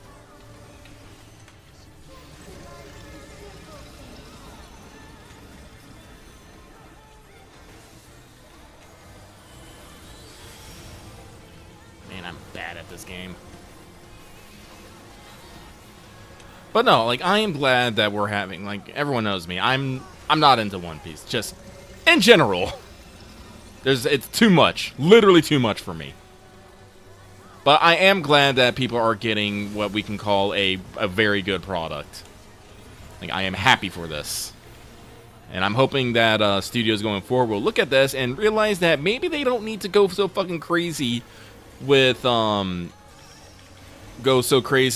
adaptation and just try to do something a little bit more, well, down to earth, I guess is the best way to put it. Yeah. I might look at it sometime. Because I remember watching the 4Kids dubs of One Piece during those early episodes and being turned off. And I read the manga volumes as well, and it wasn't that I was turned off. It's just that I didn't want to keep buying Shonen Jump manga volumes forever. I would still be buying them to this day.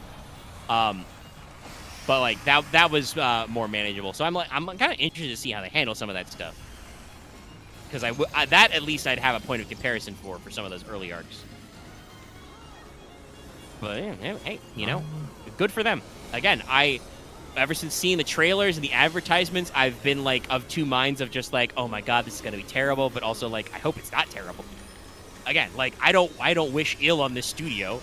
I felt like it was gonna be a bad idea, but I mean, they actually had Oda Sensei involved. Yep, he was an executive producer. They said that he would not let it go unless it fit his vision. He stated that many times. And, like, just in a lot of the production, you can see that, like, they did a lot of things. Like, actors got to meet Oda and talk to him, and, like, I died. Yeah. Netflix, I think, straight up released a promo not too long ago, which is the actor they got for Luffy actually meeting Oda. I mean, some Netflix stuff is good, but it's like, the way they handled anime up to this point, or live action adaptations of anime, I should say, has not been good. I don't think anybody really had anything to say about the Western live action Death Note. Japan had some Death Note movies that I think were okay, from what I understand. But like, and I never got around to watching the Cowboy Beat Up adaptation either. So it's just like, I don't know. People said it wasn't super great. They added some extra stuff that wasn't needed to the body. And I do believe that the like original like director and writer behind that straight up said like, oh yeah, no, I wasn't consulted for any of that shit. Yeah, what not? Always a bad look when you're doing an adaptation, by the way. Sometimes it doesn't work out. Sometimes the original authors of works are problematic and you don't want them involved in the process. But no matter what, if they can say, oh yeah, I wasn't consulted, ooh, that's gonna burn a few bridges, baby. But yeah, that's something that Oda himself tried to actually like assuage people. I remember like early announcement, like he was like, "Yes, I am involved. I am part of this. Don't worry. I am in this process." So that's neat. That's good. I do kind of have a fear that like I've seen some other people say that like. This means that you're going to see Netflix and other places like green light a lot more anime adaptations that are going to be dog shit because they're just going to be cash grabs. I mean, that's not going to happen anytime soon because of the fucking writer's strike. Yeah, actually, yeah, no, that strike is picking up momentum. They're actually going to be sending strike activations to video game companies that Yep. might not have. There are some big game publishers haven't been compliant with actors and demands as well. So they're gonna SAG-AFTRA is gonna authorize a strike on those. It's the same ones as from the last time there was a video game actor strike. Yep. I was actually surprised to see Insomniac on that list. Yeah. And I don't know. Part of the contention for actors with video games has always been, I mean, it's part of the contention for writers and actors now with streaming as well. But for video games, especially, has had a lot of issues with residuals. That's one of those cases where I'm not as keen on that in the video game sense, if only because a lot of the writers and programmers and other heavy lifting people on video games that do all the game part, they don't get residuals either. I think previously that was settled by basically agreements to give bonuses based on how well a game sells rather than percentage slices. But I don't know the details of why SAG has decided to go. It might actually be other stuff. Like, this is a thing that I know Will Wheaton was talking about the last time they wanted to authorize a strike, was that there was a inappropriate level of compensation when a lot of mocap acting got added. So they did a lot of performance capture. So not only are you doing the voice read and the facial expression read, but also you were being asked to do stunts, basically. And the pay was not necessarily commensurate with that. So that I could totally see major companies trying to cut some corners out of there. So, I mean,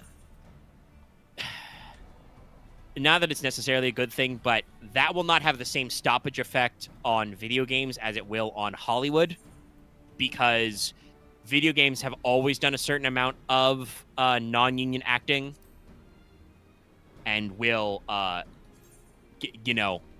they'll still get in there. They'll find stuff to do. And also, honestly, sometimes I think games are a little too obsessed with trying to integrate real-life big-name actors into their stuff. Also, I do want to point this out. Hollywood is only Hollywood. Video games are global. Yeah, and it is only a couple of specific studios they're gonna hit. Yeah, no, like there's no European or, well, actually they probably have European branches, but no like mainly Japanese or European thing. It's like all American based companies. Sorry, I was scrolling up through our games channel to find it. I'm reminded of that tweet about the fact that there's just a 1911 in Starfield. Which is I great. appreciate this. The two World Wars. Yep. Mm-hmm. When I get this game, I will have a 1911. Activision, EA, Epic Games, Insomniac, Take-Two, and WB, which that last one shouldn't shock anybody because the WB Games is owned by fucking Warner Brothers Studios, who is also not they're already being struck. So the fact that their video game arm isn't fucking around, yeah. But Take-Two is interesting. Epic, but like, I mean, Epic, like because they make Unreal and Fortnite and shit, they've got infinite fucking money. They don't care. I do wonder if there's some stuff with like likeness rights, because like that's been a thing. Like fucking just Nicki Minaj is a character in Call of Duty now. I don't get it. I don't get it. Believe it or not, I was okay with the cat. I found the cat hilarious, personally. Like, why the fuck not? Why not be a cat? But Nicki Minaj, why?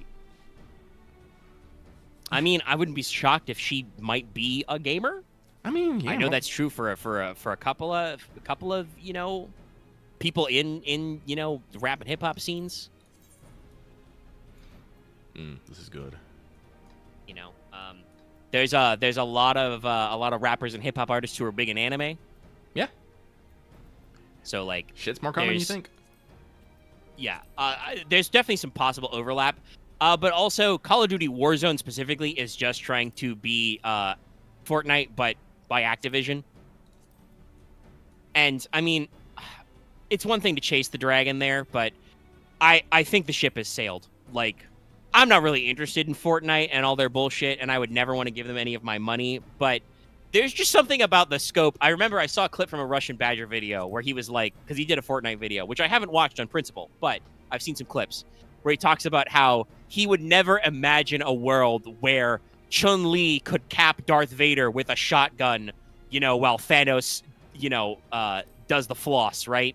Like, and I remember all of the Naruto with a gun memes we made in our Discord, right? Like, I remember there's those. just something about the nature of Fortnite as a multimedia concept that we may never see again. Oh, Walt is logged in. Wacky and Mag. Well, I probably should wrap up because it's real hard for me to focus on the show and my notes and look dead at my computer and also play Final Fantasy. That was me moving my head to look at my TV screen for demonstration. I don't know how well that picked up to everybody. Oh, you just came in very quietly. Yeah, I heard, to my end, I heard it recorded a little. So, like, if you go to the audio version on Patreon, it's definitely in there. But yeah, you came through in Discord. Good. But yeah. Oh, that does remind me real quick. I want to briefly plug a video about some stuff that I found very interesting. I'm haven't watched a lot of their backlog, but I know that Axe likes to watch Susie Sphere Hunter. Yeah. She does some video game reviews. I've watched a couple of them. Very pleasantly surprised by her Cyberpunk video. That was actually very accepting of the fact that the game is fucking flawed, but also being appreciative of what it did. Yeah. I also really liked the part where highlighted the difference between the Japanese audio track and the English read, which was interesting. And hey, she's gonna be in the DLC. Yep. But I just randomly remembered that because I saw it on Twitter for you, that she'd posted a video about Dino Crisis 2, which seemed like a passion project, and I was just like, oh yeah, that seems neat. And it was an interesting video you should check out because it also has pocket reviews for later Dino Crisis games. And also talks a little bit about Exoprimal. In general, Susie's not super keen on Exoprimal. It does kind of seem to have a lot of the game service trappings, live service, wiggly whops. Wiggly wiggly whoop. The game is perfectly all right, and I think that Susie even says she had fun, doing some of the character designs and stuff. But it sounds like the Battle Pass DLC exosuits are just better than the base game ones, and it's a game that's trying to be story driven, but all of your matches are online matchmaking, so until you hit a certain level of level progress, you will be doing a lot of the same missions, or you might even do missions out of order and shit. It absolutely sounds like a game that's probably a lot more fun if I could get me and 3 friend bozo. Actually no, it's 5v5. I think I would need 4 bozos, and just we all get it all at once and all run it. Because it seems like it has some good ideas and it has a lot of high quality assets and stuff. And I personally agree with Susie's take that some of these assets seemed like they were probably built for a Dino Crisis sequel that didn't emerge. Because Capcom probably had to pivot to doing it the live service way. Because it really feels like they're trying to hit the Dino Crisis themes. There's weird time travel shit. There's infinite dinosaurs. There's a character design for that one woman, Majesty, who is just the character of Regina from the first 2 Dino Crisis games. Like, she really does just look just like her with some slight costume differences and, like, you know, the fact that it's on, like, you know, the PS5 generation and not the PS1. But it was really interesting to see that discussion as, like I said, like a stealth sponsorship review for Exoprimal in there. Also, I don't think it's so bad. She was worried that she'd be burning the bridge with Capcom because they gave her a review copy, and I actually think she gave it a decent amount of flowers. It's just kind of the goofy part of, like, talking about how live service games are weird. There's, like, no offline mode, so even though you can play with bots, you literally always have to have an internet connection to the servers, which means when those servers turn off in probably the year 2025, the game will be a brick. Whereas you can, if you have a PS1 disc of Dino Crisis 2, you can still play it.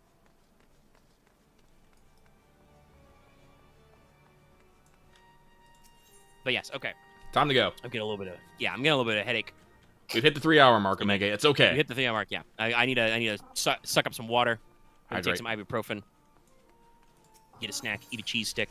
And come back for my Final Fantasy 14 grind. So, all right, we'll wrap up here. We had a fun time. We talked about, like I said, lots of video games and a little bit of other stuff. You got some books in there. I like to talk about books. You guys like when that happens, right? Anyway, we'll be rolling out. Don't forget to like, comment, subscribe. Keep your eye peeled for, yes, your one eye. No S there. For Monday stream, where more Hollow Knight will happen. How many more Hollow Knights will there be? I genuinely don't fucking know. But we're getting close, I think. I hope. I certainly hope. And if you didn't catch it already today, remember, Let's Talk FGO went public today, so you can check that out. Yeah. Oh, and don't forget about, obviously, our regular Final Fantasy 14 streams, and also I did a bonus stream with Yu-Gi-Oh! Master Duel. Okay, that's everything I got. Goodbye. Bye, everyone. See you next time.